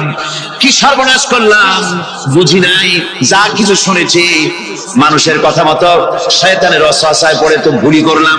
সেদিন যতই আফসোস করা হোক না কেন, এই আফসোস কোনো কাজে লাগবে না। قل أذلك خير أم جنة الخلد التي وعد المتقون كانت لهم جزاء ومصيرا। আল্লাহ বলছেন এই সব কথা বলার পরে, জাহান্নামের সব শাস্তির কথা শুনাইয়া আল্লাহ বলছেন বলেন, কুল আযালিকা খায়রুন, এই পরিণতি কি ভালো যে জাহান্নামের পরিণতির কথা বলা হলো? তোমরা যে সমস্ত অবাধ্যতা করতেছো, ঈমান আনতেছো না, নবীকে গালাগালি করছো, ইসলাম মানতেছো না, নাফরমানি করছো, এর পরিণতি যা হবে, আযালিকা খায়রুন, এই পরিণতি কি ভালো? আম জান্নাতুল খুলদিল্লাতী উইদাল মুত্তাকুন, অথবা সেই চিরন্তন জান্নাত যার ওয়াদা করেছেন আল্লাহ পাক মুত্তাকিনদের জন্য, কানাত লাহুম জাযাআন ওয়া মাসীরা, যে জান্নাত হবে তাদের কর্মের প্রতিফল, আর এটাই হবে তাদের মহাযাত্রার শেষ মঞ্জিল।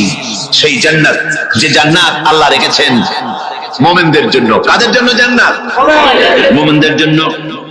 সেটা এমন জান্নাত হবে, লাহুম ফিহা মা ইয়াশাউনা খালিদিন, যা চাইবে মনের আশা আকাঙ্ক্ষা অনুযায়ী সব পাবে বেহেশতের মধ্যে। খালিদিন, চিরকাল সেখানে থাকবে। কানা আলা রাব্বিকা ওয়াদান মাসউলা, এটা হচ্ছে তোমার রবের অবশ্য পূরণীয় ওয়াদা। জোরে বলেন সুবহানাল্লাহ। এটা তোমার আল্লাহর ওয়াদা এবং অবশ্যই তিনি তা পূরণ করবেন। তোমরা জান্নাতে থাকবে, সেখানে যা চাইবে তাই পাবে। একজন বলছিল জান্নাতে যাইয়া যা চাইবো তাই যদি পাই তাহলে তো খুব ভালো কথা। কয় যে হুজুর আমার তো হোক্কা খাওয়ার দারুণ অভ্যাস, তা বেহেশতের মধ্যে হোক্কা পাবো? বুজুর্গ ব্যক্তি বলছেন, আল্লাহর বান্দা, বেহেশতে যাইয়া যদি তুমি হোক্কা খাইতে চাও তো আল্লাহ তোমার হোক্কা দিবেন, কিন্তু আল্লাহর কসম করে বলতে পারি বেহেশতে যাইয়া এমন পচা জিনিস খাওয়ার তোমার ইচ্ছে জাগবে না। এত ভালো জিনিস ছুঁইয়া এই পচা জিনিস খাওয়ার ইচ্ছা তোমার জাগবে না মনের ভিতরে। বেহেশত আল্লাহ রাব্বুল আলামিন মুমিনদের জন্য রেখেছেন। আমার ভাইরা, সে বেহেশতের বর্ণনা কোরআনে কারীমের মধ্যে আল্লাহ দিয়েছেন। একদিকে জাহান্নাম, কোরআনের বর্ণনা কত সুন্দর। জাহান্নামের কথা শুনতে শুনতে লোকেরা আল্লাহর ভয়তে হতাশ হয়ে যেতে পারে, আল্লাহর ভয়তে। সেই জন্য যত জায়গায় জাহান্নামের বর্ণনা আছে, সাথে সাথে আবার আশার সঞ্চার করার জন্য আল্লাহ জান্নাতের কথা বলেছেন। কাহ্হার এবং জব্বার নাম আল্লাহ যেখানে ব্যবহার করেছেন, সাথে সাথে আবার গফুর রহিম নাম ব্যবহার করেছেন, বান্দা যেন হয়রান হয়ে না যায়। আমার ভাইরা, একদিকে জাহান্নামের এই কঠিন শাস্তির কথা, আবার অপরদিকে আল্লাহ বলেন, শুনো, এমন জান্নাত আমি রেখেছি, মাসালুল জান্নাতিল্লাতী উইদাল মুত্তাকুন, এমন বেহেশত মুত্তাকিনদের জন্য যার ওয়াদা করা হয়েছে, এমন বেহেশত সেটা, ফিহা আনহারুম মিন মাইন গায়রি আসিন, সেখানে এমন সুন্দর স্বচ্ছ পানির ঝর্ণাধারা, সুমিষ্ট পানির ঝর্ণাধারা রাখা হয়েছে। ওয়া আনহারুম মিন লাবানিন লাম ইয়াতাগায়্যার তা'আমুহু, আর সেখানে দুধের ঝর্ণা রাখা হয়েছে যার স্বাদ কখনো নষ্ট হবে না। ওয়া আনহারুম মিন খামরিন লাযযাতান লিশ-শারিবিন, আর রাখা হয়েছে পানির ঝর্ণাধারা যা পানকারীদের জন্য অত্যন্ত সুন্দর হবে, খুবই সুস্বাদু হবে। আর রাখা হয়েছে ওয়া আনহারুম মিন আসালিন মুসাফফা, পরিষ্কার পরিচ্ছন্ন সুস্বাদু মধুর ঝর্ণা। জোরে বলেন সুবহানাল্লাহ। বিবি এবং নবজাতক সন্তানকে নিয়ে আল্লাহ হুকুম করলেন, এই বিবি আর বাচ্চারে নিয়ে মরুভূমিতে রেখে আসো। মরুভূমিতে যেখানে ঘর নাই, বাড়ি নাই, সেই জায়গায় বিবি এবং বাচ্চাকে রেখে যাওয়ার সময় তিনি বললেন, রব্বানা ইন্নী আসকানতু মিন যুররিয়্যাতি বিওয়াদিন গায়রি যী যার'ইন ইনদা বাইতিকাল মুহাররাম।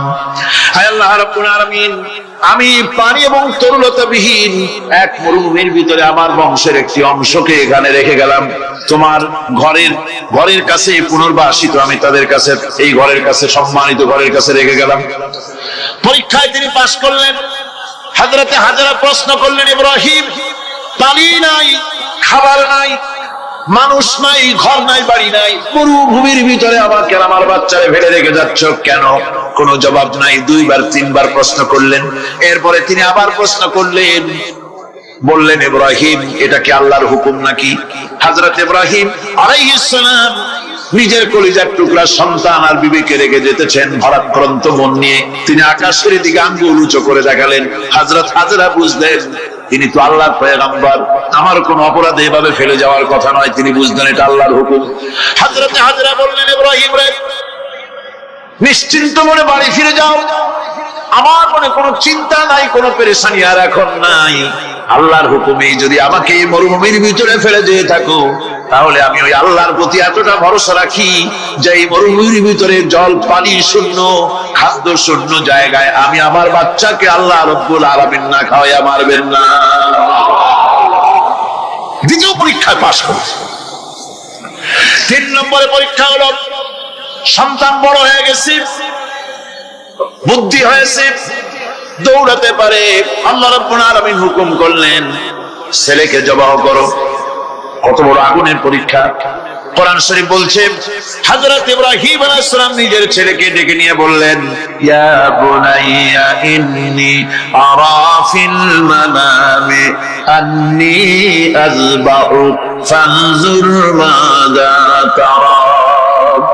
হে আমার কলিজার টুকরা সন্তান, আমি স্বপ্নে দেখেছি যেন আমি তোমাকে জবাহ করতেছি, তোমার রায় কি, তোমার মত কি, আমারে শোনাও। ছেলে পয়গম্বর, ছেলে তার জবাবে বললেন, ইয়া আবাতি ফাআল মা তু'মার সাতাজিদুনি ইনশাআল্লাহু মিনাস সাবিরিন। হে আমার আব্বা জান, আপনি যে ব্যাপারে স্বপ্নের ভিতরে আদিষ্ট হয়েছেন, আপনি তা কার্যকরী করুন। আমাকে এতটুকু অধৈর্যের মধ্যে পাবেন না, আমাকে ধৈর্যশীলদের মধ্যে পাবেন। আমারে আপনি আল্লাহর হুকুম পালন করেন। আল্লাহ পাক শোনাচ্ছেন, ফালাম্মা আসলামা ওয়া তাল্লাহু লিল জাবিন। পিতা পুত্র দুজনই রাজি হয়ে গেল। পিতা তার ছেলেকে কাঁধ করে গলার উপরে ছুরি ধরেছেন। আল্লাহ রাব্বুল আলামিন ইসমাইল জবাহ হোক, এটা আল্লাহ চান নাই, আল্লাহ চেয়েছেন পরীক্ষা করতে। পরীক্ষায় ইব্রাহিম পাস হয়ে গেলেন। আল্লাহ পাক বলছেন, ওয়ানাদাইনাহু আইয়া ইব্রাহিম قد صدقت الرؤيا إنا كذلك نجزي المحسنين। আমি ইব্রাহিমকে ডেকে বললাম, ইব্রাহিম, তুমি তোমার স্বপ্নকে বাস্তবে রূপ দিয়েছো, আর এভাবেই করি আমি মুহসিনদেরকে পুরস্কৃত করে থাকি। আল্লাহ পাক খুশি হলেন। আল্লাহ পাক বললেন, ইন্না হাযা লাবালাউল মুবিন। নিঃসন্দেহে এটি একটি বিরাট পরীক্ষা ছিল, ঠিক কি না? আল্লাহ নিজে বলছেন এটা একটি বিরাট পরীক্ষা, আজিম ইমতিহান। সে ইমতিহানে তিনি পাশ করলেন। পরীক্ষায় উত্তীর্ণ হওয়ার জন্য রব্বুল আলামিন পুরস্কার দিয়া দিলেন। আল্লাহ পাক বললেন, সালামুন আলা ইব্রাহিম। পড়েন সবাই, সালামুন আলা ইব্রাহিম। ইব্রাহিমের প্রতি আল্লাহ পাক বললেন, ইব্রাহিমের প্রতি সালাম রইল। সুবহানাল্লাহ। ইবাদত এর আনুগত্যের এই উৎকৃষ্ট দৃষ্টান্ত স্থাপনের পর আল্লাহ পাক তার গোটা বিশ্বের মুসলমানদেরকে কিয়ামত পর্যন্ত ইব্রাহিম আলাইহিস সালামকে জাতির পিতা বানায়া দিলে। সুবহানাল্লাহ। বলতে ইচ্ছা করে না? এরকম পরীক্ষা কোন পিতারা দিতে পারছে নাকি? গোটা বিশ্বের সমস্ত মানব মণ্ডলীর জন্য আল্লাহ পাক ইব্রাহিম আলাইহিস সালামকে কিয়ামত পর্যন্ত জাতির পিতা হিসাবে ঘোষণা করেছেন। সুবহানাল্লাহ। ملة أبيكم إبراهيم هو سماكم المسلمين তোমরা তোমাদের পিতা ইব্রাহিমের মিল্লাতের উপর প্রতিষ্ঠিত হও। আল্লাহ পাক বলছেন তোমাদের পিতা ইব্রাহিমের মিল্লাতের উপর প্রতিষ্ঠিত হও, আর আল্লাহ তোমাদের নাম রেখেছে মুসলমান, তোমরা হচ্ছে মুসলমান। আমাদের পরিচয়, ওই যে পরিচয়ের কথা আগে হয়ে গেছে, আমাদের পরিচয় আমরা মুসলমান। আমাদের পরিচয় কি? মুসলমান, এটা প্রথম পরিচয়। সম্রাট শাহজাহানের সময় এক ফকির, এক ভিক্ষুক ভিক্ষা করে বেড়াতো। 70-80 বছর বয়স হয়ে গিয়েছে। এক লোক বলছে, সারা জীবন তো তোমার ছোটবেলা থেকে ভিক্ষা করতে দেখলাম।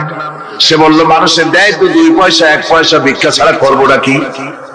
লোকটি বলল, তোমার একটা পরামর্শ দেই, একদিন সম্রাটের কাছে গিয়ে যে দেখো, একবারে যা দেবে খাইয়া কুলাইতে পারবে না। সম্রাট শাহজাহান কোথায় আছে এখন? দেখো গিয়ে মসজিদে আছে। লোকটি মসজিদের বাইরে গিয়ে দেখে সম্রাট একা হাত তুলে বসে আছে, চোখ থেকে পানি পড়তেছে, দরদর করে, দাড়ি ভিজে জামায় পড়তেছে। বহুক্ষণ দাঁড়িয়ে আছে। এরপরে সম্রাট তার মুনাজাত শেষ করে বেরিয়ে আসছেন। ফকিরের সঙ্গে দেখা। ফকির বলল, আসসালামু আলাইকুম। তিনি বললেন, ওয়ালাইকুম আসসালাম ওয়া রাহমাতুল্লাহ। ফকির রওনা করেছে। বাদশা বলছে, তুমি তো একজন ভিক্ষুক মানুষ বলি মনে হয়, আমার কাছে তো কেউ কিছু না চাইয়া যায় না, তুমি যে কিছু না চেয়েই চলে যাচ্ছ। ভিক্ষুক বলছে, জাহাপানা, সত্যি কিছু চাইতে এসেছিলাম আপনার কাছে, কিন্তু আপনার অবস্থা দেখে আমার জ্ঞানের চোখ খুলে গেছে। আমি দেখতে পেলাম, আমি যে সম্রাটের কাছে ভিক্ষা চাইতে আসলাম, আমি তো শুধু তাকায় আছি, আমি তো কাঁদি না, বরং আমি যার কাছে চাইতে এসেছি তিনি আমার চাইতে আরো নগণ্য ভিক্ষুকের মতো হয়ে কার কাছে যেন হাত পেতে চোখের পানি ফেলে কান্দে। মনে মনে ভাবলাম, সম্রাট কান্দে যে সম্রাটের কাছে, ওই আল্লাহ সারা জীবনে কারো কাছে কিছু চাইব না। আল্লাহর কাছে চাওয়ার অভ্যাস করুন, তিনি দিতে পারেন, সবকিছু তার আছে। এই বিশ্বাস মনের ভিতরে জমাতে হবে, তাহলেই সত্যিকারের মুসলমান আমরা হব। আল্লাহ পাক সত্যিকারের গোলাম আমাদেরকে বানাবেন। আমরা বলি আমিন। আজকে আমি বেশি কথা বলবো না, কারণ আজকে হলো পবিত্র একটা রাত। অনেকে রোজা রেখেছেন, আবার সারা রাত অনেকে ইবাদত করবেন। সুতরাং সেই পথে আমি আর অন্তরায় সৃষ্টি করতে চাই না। আজকের মতো ইয়াকা নাবুদু ওয়া ইয়াকা নাস্তাইন আজকের মতো শেষ করা হলো। 2 দিন ধরে ইয়াকা নাবুদের উপরে, ইবাদতের উপরে 2 দিনে যে আলোচনা করলাম, আল্লাহ করালেন। আমি আশা করি ইবাদতের একটা ক্লিয়ার কনসেপশন আপনাদের তৈরি হওয়ার কথা ইনশাআল্লাহ। হয়েছে কিনা? আল্লাহ পাক কবুল করুন, জোরে বলে আমিন। আমি যা বুঝাতে চেষ্টা করেছি কোরআন দিয়ে, আল্লাহর কোরআনকে কোরআন দিয়ে বুঝাতে চেষ্টা করেছি, ঠিক কিনা? আল্লাহ পাক আমাদেরকে কবুল করুন, আমরা যেন ইবাদত বুঝি, জোরে গান আমিন। ভাইরা, বিশ্বাস ছেড়ে দেবে, অমুক খাজা বাবু মাইয়ে দেবে, অমুক মূর্তিগুলো তাই দেবে, অমুকে অমুক দিবে, নাউযুবিল্লাহি মিন যালিক। অবাক হবেন মানুষের আকীদা কত খারাপ। বহুত পীর এমন আছে, মুরিদেরা তাদের মেয়েদেরকে তাদের কাছে খেদমতের জন্য পাঠিয়ে দেয়। যুবতী মেয়েরা পা চেপে পীরের খেদমত করে, বউ দিয়া খেদমত করে। মেয়েগুলি বয়সপ্রাপ্ত মেয়েদের গায়ে হাত দিয়া পীরের দোয়া করে, ফু দেয়। এগুলি পীর নয়, এগুলি শয়তান।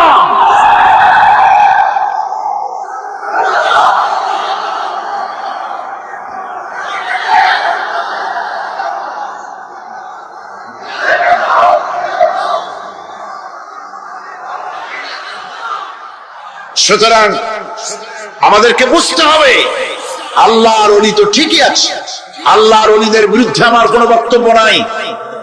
যারা আল্লাহর ওলি হক, তাদেরকে সম্মান করি, শ্রদ্ধা করি, ঠিক কিনা? তাদের কাছে ইলম আছে, সাজাইয়া গুছাইয়া বিশাল কিছু বানাইয়া পেটের মধ্যে বোমা মারলেও কিছু পাওয়া যায় না। বিরাট একটা কিবলা, নামের আগে এত কিছু বসায়, হায় হায়, নামই খুঁজে পাওয়া যায় না। সিরাজুস সালিকিন, মিসবাহুল আরিফিন, রাহনুমায়ে বেদাত, আশিকে পামদান, সিয়াহে দামদান, মানে নামের শেষে শুধু আলাইহিস সালাম লিখতে বাকি থাকে, আর সব লেখা।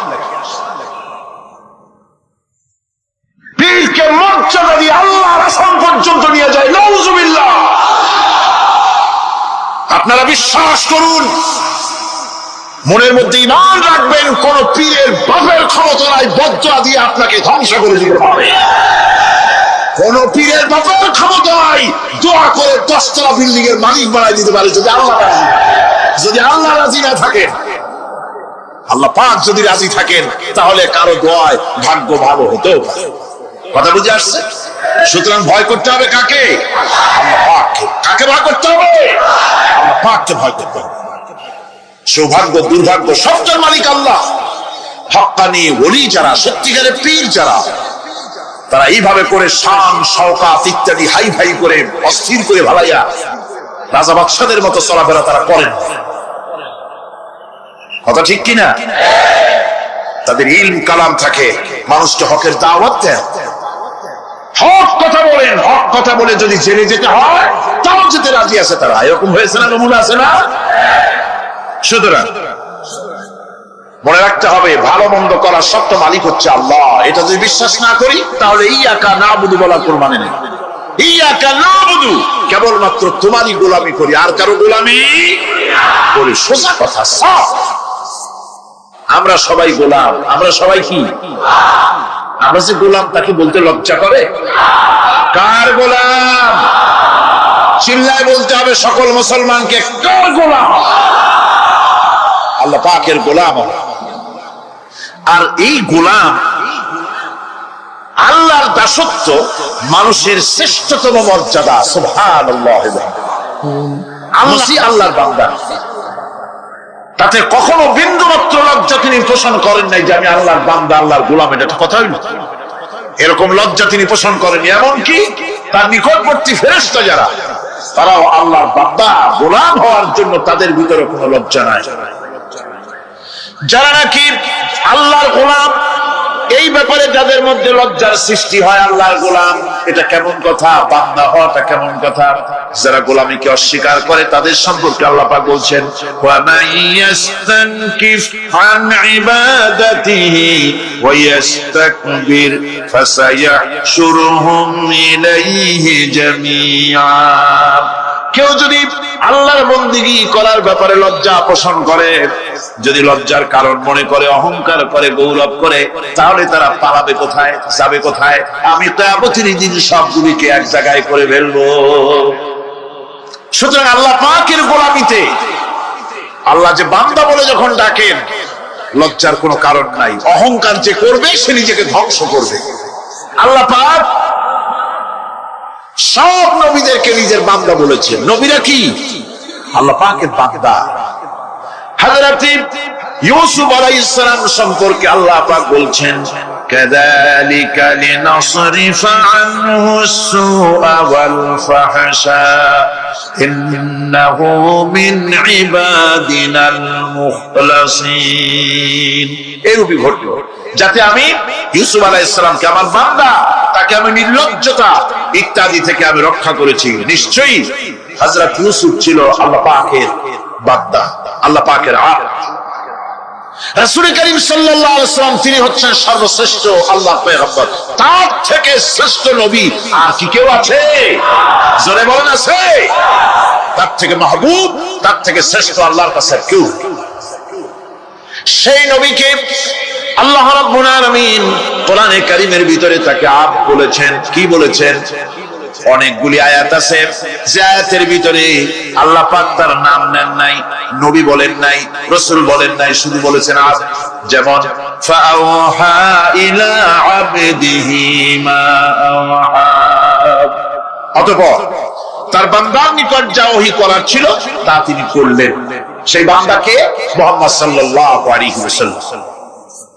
অন্য আয়াতে আল্লাহ পাক বলছেন, وأنه لما قام عبد الله يدعوه كادوا يكونون عليه لبدا আর এই আল্লাহর বান্দা যখন নামাজ পড়তে দাঁড়িয়ে গেল, আল্লাহকে ডাকার জন্য যখন দাঁড়ালো, তখন লোকেরা তার উপরে ঝাঁপিয়ে পড়লো।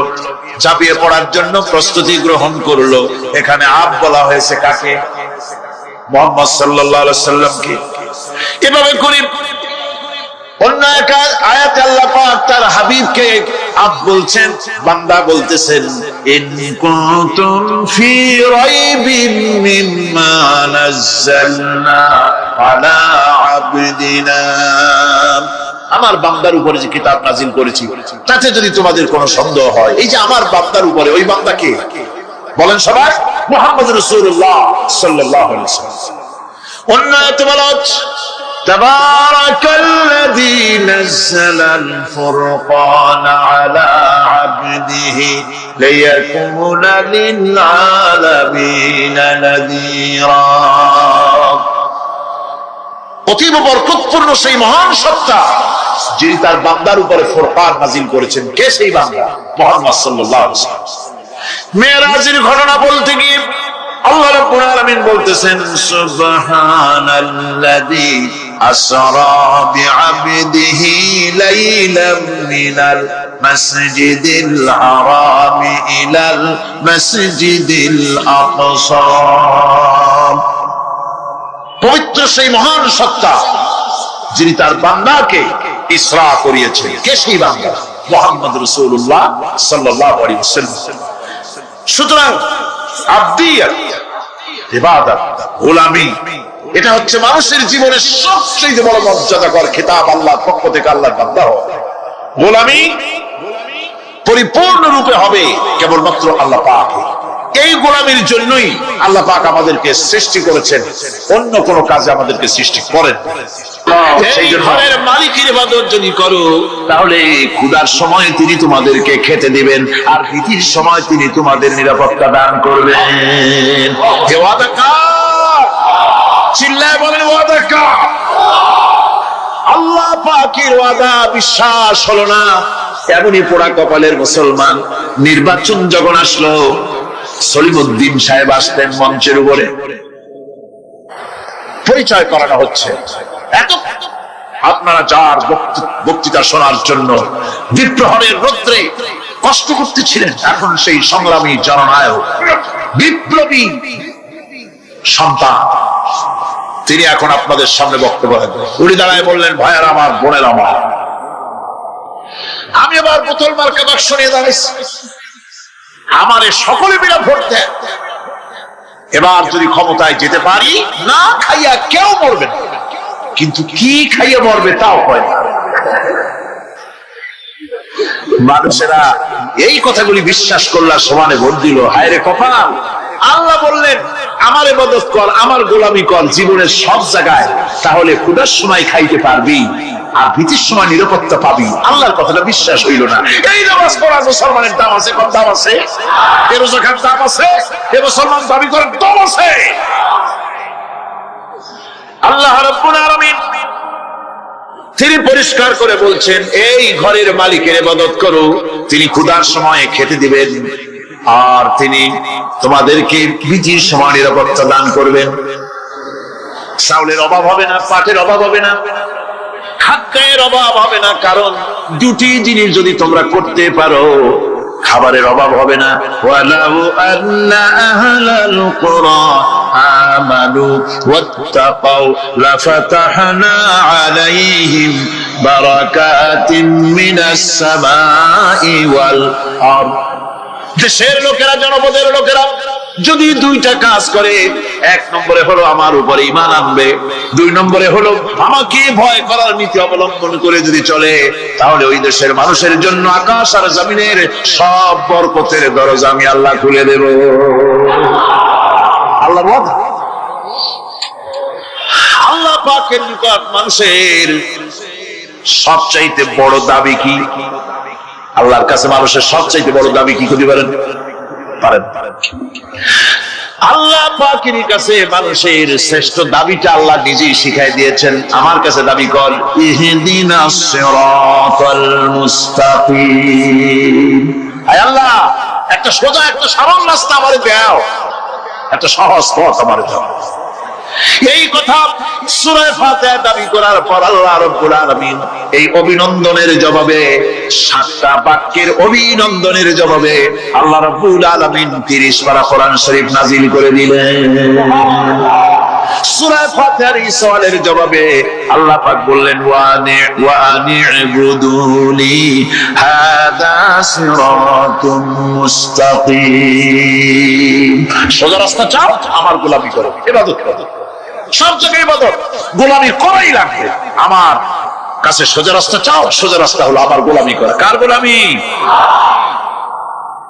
বেহেশতে যেতে চান? আমি আসতে জিজ্ঞাসা বলে আপনারও আসতে জবাব দিলেন। বেহেশতে যেতে চান? সুবহানাল্লাহ। এমন কোন মানুষ আছে নাকি যে বেহেশতে যেতে চায় না, মদ করে যাইতে চায়? সবাই, আমরা সবাই বেহেশতের আশা করি, ঠিক কিনা?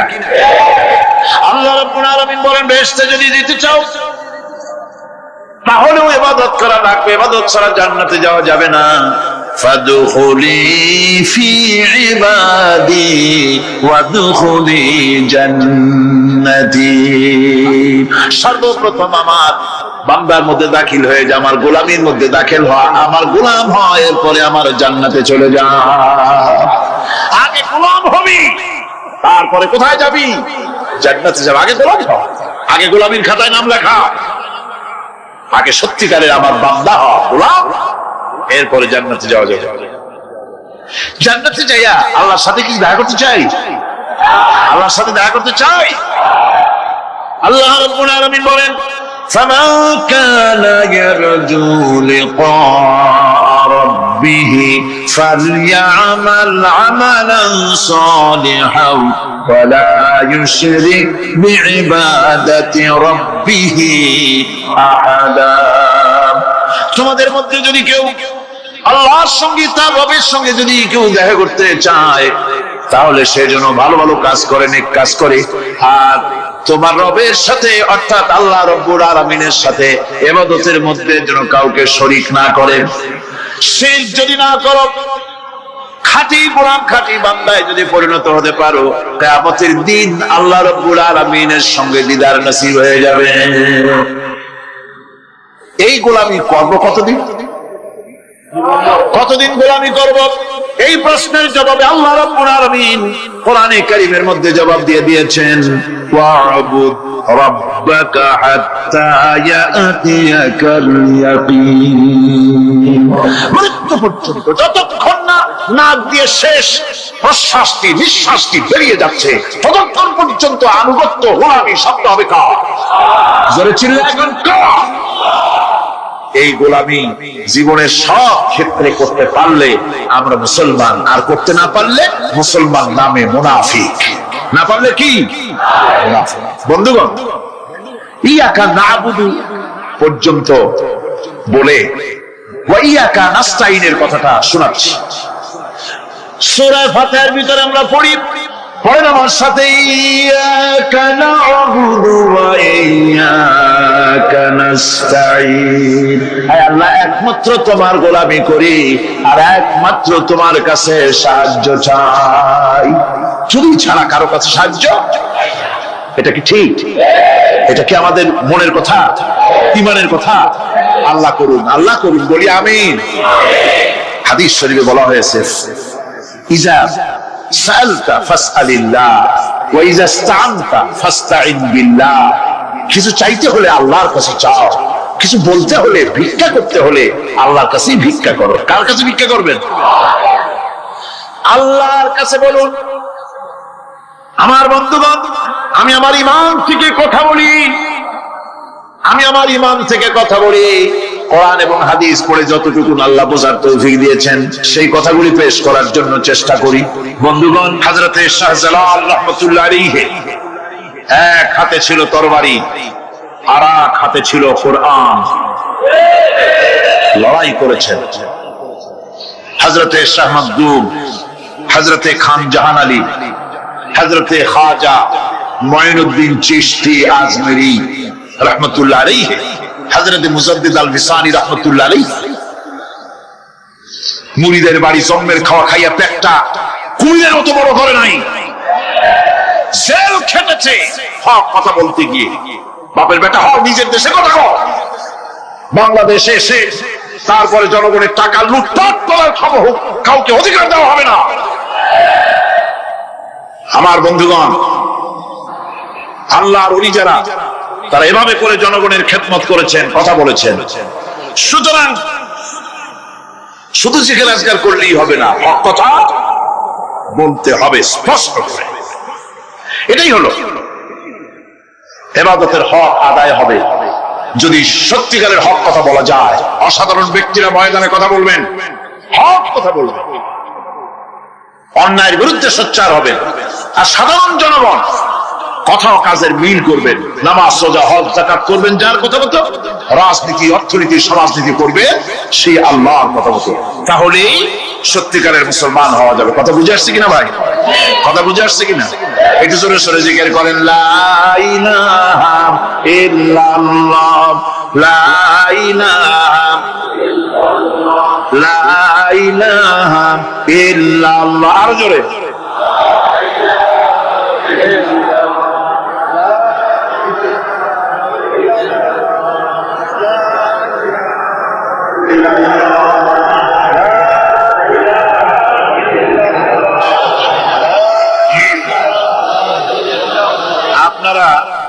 আপনারা যদি মাথা উঠাইয়া দেখতে থাকেন তো কি দেখবেন? মানুষের মাথা টুপি ছাড়া তো কিছুই দেখা যাবে।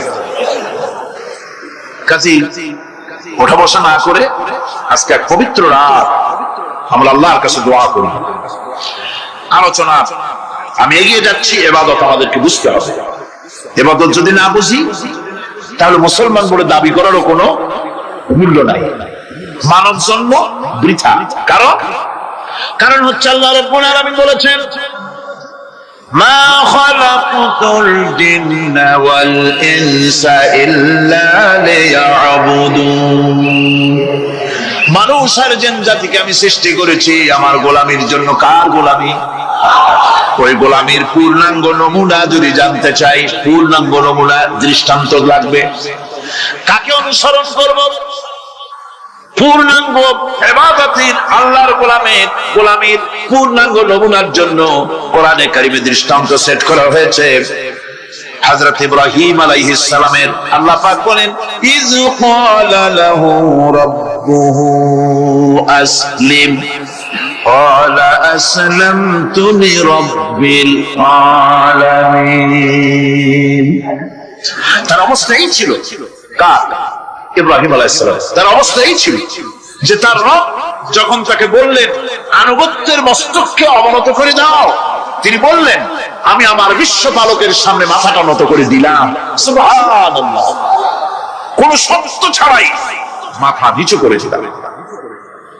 এই পন্থায় তিনি যে পন্থাটা অবলম্বন করেছিলেন, এই পন্থায় চলার জন্য তার সন্তানদেরকেও তিনি হুকুম করেছিলেন। ووصى بها إبراهيم ببنيه ويعقوب يا بني إن الله اصطفى لكم الدين فلا تموتن إلا وأنتم مسلمون। ইয়াকুব এবং ইব্রাহিম আলাইহিস সালাম তার সন্তানদেরকে এই উপদেশ দিয়েছিলেন যে তিনি বলেছিলেন, হে আমার সন্তানেরা, আল্লাহ ছাড়া তোমাদের জন্য আল্লাহ পাক এই দ্বীনকে মনোনীত করেছেন। আল্লাহ পাকের আনুগত্য করবে, তার দ্বীনের প্রতি সারেন্ডার করবে। আর খবরদার মুসলমান না হয়ে যেন তোমরা মরে যাও। মৃত্যু মুসলমান অবস্থায় থাকবে, অর্থাৎ মৃত্যু পর্যন্ত থাকবে কি অবস্থায়? মুসলমান অবস্থায়। أم كنتم شهداء إذ حضر يعقوب الموت إذ قال لبنيه ما تعبدون من بعدي। ইয়াকুব আলাইহিস সালাম তার মৃত্যুর সময় জিজ্ঞেস করেছিলেন, আমার সন্তানেরা, আমার মৃত্যুর পরে তোমরা কার ইবাদত করবে, কার গোলামি করবে? তারা জবাব দিলেন, قالوا نعبد إلهك وإله آبائك إبراهيم وإسماعيل وإسحاق إلها واحدا ونحن له مسلمون নিঃসন্দেহে আমরা ইবাদত করব, গোলামি করব আপনার রবের, আপনার পিতার রবের, এবং আল্লাহর ইবাদত করব। আপনিও আপনার পূর্বপুরুষ ইব্রাহিম ইসমাইল যে আল্লাহকে ইবাদত করেছে সে আল্লাহ পাকের ইবাদত আমরা করব এবং তার অনুগত হয়ে থাকব। দাসত্ব এবং পূর্ণাঙ্গ দাসত্বের গোলামীর পূর্ণাঙ্গ নমুনা হচ্ছেন হযরত ইব্রাহিম আলাইহিস সালাম।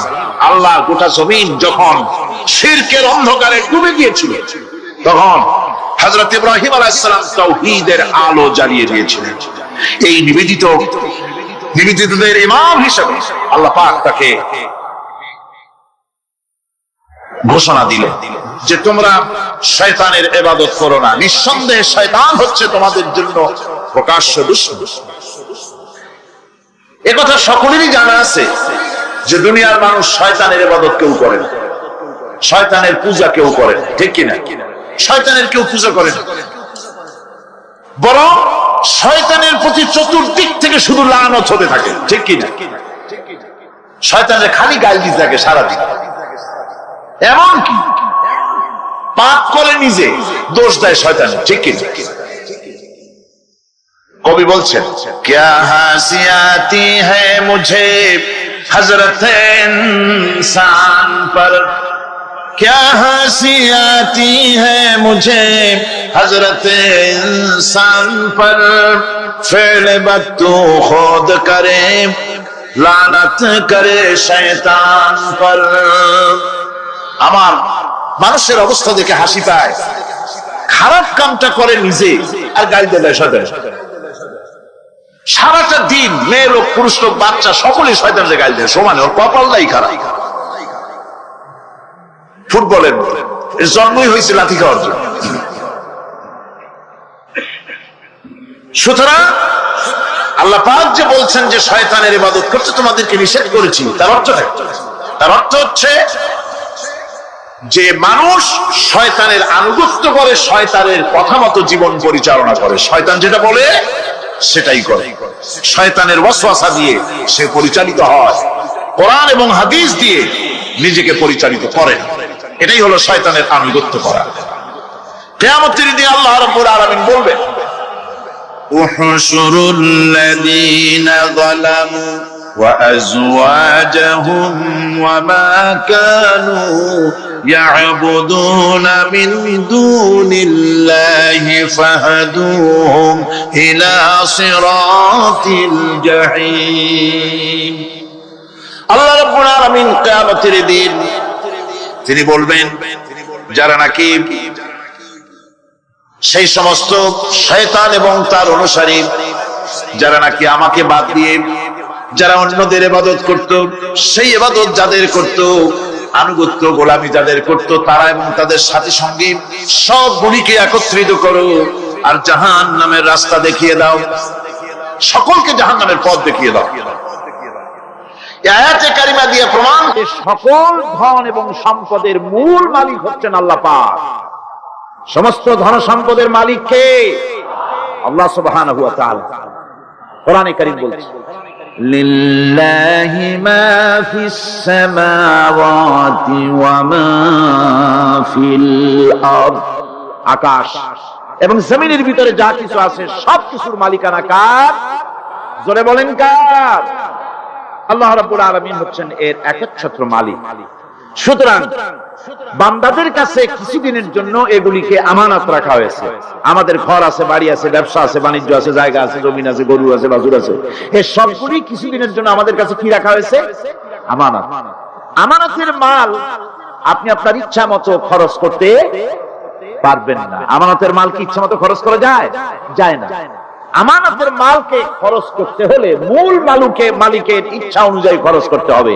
মূল মালিককে আল্লাহ রাব্বুল আলামিন বলছেন ইন্নাল্লাহা ইশতারা মিনাল মুমিনিনা আনফুসাহুম ওয়া আমওয়ালাহুম বিআন্না লাহুমুল জান্নাহ আমি আমার মুমিনের জান এবং মালকে খরিদ করে নিয়েছি, বিনিময় জান্নাত দিয়ে দিয়েছি। তোমার কাছে যে জান আছে, মাল আছে, এটা তোমার নয়, এটা আমার আমানত তোমার কাছে। সুতরাং এই আমানত খরচ করতে হবে মূল মালিকের ইচ্ছা অনুযায়ী। সমাজের এক শ্রেণীর লোক প্রচুর বিত্তের মালিক হবে, সমাজের এক শ্রেণীর লোক প্রচুর বিত্ত এবং সম্পদের মালিক হয়ে ভোগ বিলাসের আনন্দের স্রোতে ভেসে যেতে থাকবে, নিজেকে ভাসিয়ে দেবে। আর এক শ্রেণীর লোক অনাহারে অর্ধাহারে কষ্ট করবে। এ বিধান ইসলামের নয়। কেউ থাকবে 10 তলায় আর কেউ থাকবে গাছতলায়, কেউ খাবে পোলাও কোরমা বিরিয়ানি আর কারো কিসমতে মরিচ পোলাও হবে না। এ বিধান আল্লাহর নয়।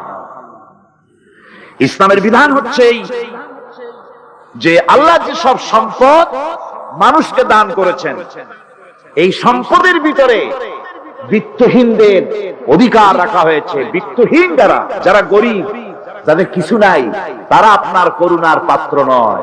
কি বলেন, তারা কি ধনীদের করুণার পাত্র? কোরআনে কারীমে আল্লাহ বলেন, ওয়াল্লাযীনা ফী আমওয়ালিহিম হাক্কুন লিস-সাইলি ওয়াল মাহরুম। ধনীদের সম্পদের ভেতরে গরিবদের, বিত্তহীনদের অধিকার রয়েছে, সে অধিকার আদায় করে দাও। দান করা এমনি দিয়ে দেওয়া এক জিনিস। গরিবদেরকে, বিত্তহীনদেরকে ইসলাম করুণার পাত্র বানায় নাই, বলেছে অধিকার। অধিকারটা বড় মজবুত কথা, এই কথার লোড আছে, ওয়েট আছে। আপনার আমার সম্পদের, অর্থাৎ যাদের বিত্ত আছে, বিত্ত সম্পদওয়ালা সম্পদশালী লোকেদের সম্পদের ভেতরে গরিবদের অধিকার রয়ে গেছে, সে অধিকার আদায় করতে হবে। ইসলাম সকল মানুষের দারিদ্র্য দূর করে বেঁচে থাকার মৌলিক অধিকার প্রতিষ্ঠিত করেছে। রাসূল করিম সাল্লাল্লাহু আলাইহি ওয়াসাল্লাম বলেছেন, লাইসা লি ইবনি আদম হাক্কুন সিওয়া হাযিহিল খিসাল, বাইতুন ইয়াসকুনুহু ওয়া সাওবুন ইওয়ারি আওরাতাহু ওয়া জালফাল খুবজ ওয়াল মা, আখরাজাহু তিরমিজি। তিরমিজি শরীফের হাদিসের ভিতরে এসেছে, রাসূল করিম সাল্লাল্লাহু আলাইহি ওয়াসাল্লাম বলেছেন, প্রত্যেকটি বনি আদমের তার বাস করার জন্য একটা গৃহ এবং লজ্জা ঢাকার জন্য, শীত নিবারণের জন্য তার বস্ত্র, আর ক্ষুধা মিটাবার জন্য তার পানি আর রুটি ইত্যাদির ব্যবস্থা করতে হবে। চাই সে মুসলমান হোক আর হিন্দু হোক আর খ্রিস্টান হোক, বনি আদম, আদমের সন্তান যে মানুষ, যে তার এই অধিকার ইসলাম প্রতিষ্ঠিত করেছে। আজ বলা হচ্ছে খাদ্য বস্ত্র বাসস্থান সমাধান দেবে অমুকরা তমুকরা, এরকমের স্লোগান হয় না? ওরা দিতে পারবে না, ওরা দিতে পারে নাই। খাদ্য বস্ত্র শিক্ষা চিকিৎসা বাসস্থানের গ্যারান্টি দিয়েছে কোরআন, দিয়েছে আল্লাহ রসুল জনাব মুহাম্মদ রাসূলুল্লাহ সাল্লাল্লাহু আলাইহি ওয়াসাল্লাম। ইসলাম অর্থনৈতিক নিরাপত্তার জন্য যে সব পন্থা অবলম্বন করেছে, সেটা হচ্ছে যে সমাজের কর্মক্ষম সকল ব্যক্তি রুজির জন্য পরিশ্রম করবে, কেউ বসে থাকতে পারবে না। এটা হচ্ছে ইসলামের নিয়ম, কেউ বসে থাকতে পারবে না। কোরআনে কারীম বলছে, ফাইযা কুদিয়াতিস সালাতু ফান্তাশিরু ফিল আরদ ওয়াবতাগু মিন ফাদলিল্লাহ। ফাইযা কুদিয়াতিস সালাত, যখন তোমার নামাজ সম্পূর্ণ হয়ে গেল, ফান্তাশিরু ফিল আরদ, ছড়িয়ে পড়ো আমার জমিনের উপরে, ওয়াবতাগু মিন ফাদলিল্লাহ, আর আমার অনুগ্রহ অনুসন্ধান করো। রুজি কামানো কোনো খারাপ জিনিস না। কেউ মনে করে সারাদিন বসে বসে আল্লাহর জিকির করব, কেউ দুনিয়াটারে ঝামেলা মনে করে জঙ্গলে চলে যেতে চায়, এটা নিয়ম না। আপনি বসে থাকতে পারবেন না, আপনার কাজ করতে হবে। রুজি কামাই করাটাকে কোরআনে কারিমে এতটা সম্মান দিয়েছে, যেটাকে ফদলুল্লাহ বলা হয়েছে। ফদলুল্লাহ, এটা আল্লাহর অনুগ্রহ, সুবহানাল্লাহ বলেন। এটাকে ফজলুল্লাহ বলা হয়েছে, এটা জিনাতুল্লাহ বলা হয়েছে। আপনি যে কাপড় চোপড় ব্যবহার করেন, এই কাপড় চোপড়ের ব্যাপারে আল্লাহ পাক প্রশংসা করেছেন, কাপড় চোপড় সুন্দর পড়তে বলেছেন। তারপরে রুজি রোজগার হালাল করতে বলা হয়েছে এবং রুজি কামাবার ব্যাপারে হালাল ভাবে রুজি কামাবার জন্য ইন্সপিরেশন দেওয়া হয়েছে কোরআন এবং হাদিসে। রাসূল করিম সাল্লাল্লাহু আলাইহি ওয়াসাল্লাম বলেছেন, আল কাসিবু হাবিবুল্লাহ, সহজে যে উপার্জন করে সে আল্লাহর বন্ধু। যে ব্যক্তি ঠেলা গাড়ি চালায়, কুলি মজুর রিকশা চালায়, নিন্দা নাই, তাকে নিন্দা করা যাবে না। রিকশাওয়ালাও একটা গুরুত্বপূর্ণ দায়িত্ব পালন করছে। কুমার, কামার, তাঁতি, জেলে, ধোপা, নাপিত সবাই কাজ করছে। প্রত্যেক কাজের সম্মান ইসলাম দেয়। সুবহানাল্লাহ। সমস্ত কাজের সম্মান আছে, শুধুমাত্র সম্মান নাই চুরির কাজের, ডাকাতির কাজের, সন্ত্রাসের কাজের, চাঁদাবাজির কাজের, মাস্তানির কাজের। এই সব কাজ নিন্দনীয় এবং এই সব কাজ নিতান্ত বাজে কাজ। এ কাজের কোনো সম্মান নাই। সম্মান হচ্ছে নিজের হাতে কামাই করে সারা দিনে এক মুঠো খাবারও যদি খান, আপনার খাবারের চাইতে হালাল খাবার কারো হতে পারে। আল্লাহর বন্ধু সোজা কথা না। আল কাসিবু হাবিবুল্লাহ, সহজ উপার্জনের এত বরকত। সেজন্য অর্থনৈতিক নিরাপত্তার জন্য সমাজের প্রত্যেকটি কর্মক্ষম লোককে কাজ করতে হবে। কি করতে হবে? নামাজ পড়া হয়ে গেছে, এখন আর বসে থাকা চলবে না, নেমে পড়ুন কাজের জন্য। আল্লাহর অনুগ্রহ অনুসন্ধান করুন। এরপরে আল্লাহ পাক বলছেন, আমার অনুগ্রহ রুজি কামাও, আর রুজি কামাবার সময় ওয়াজকুরুল্লাহ যিকরান কাসীরা লাআল্লাকুম তুফলিহুন। আর জিকির করবা আমার বেশি, আমার জিকির করবা। বলা হচ্ছে রুজি অনুসন্ধান করো, আর বলা হচ্ছে আমার জিকির করো। তো জিকির আর রুজি সন্ধানের ভিতরে সামঞ্জস্য কি? সামঞ্জস্যটা হচ্ছে এই যে আপনি যখন উযকুরুল্লাহ কাসীরান, আপনাকে বেশি করে জিকির করতে হবে। জিকির মানে কি?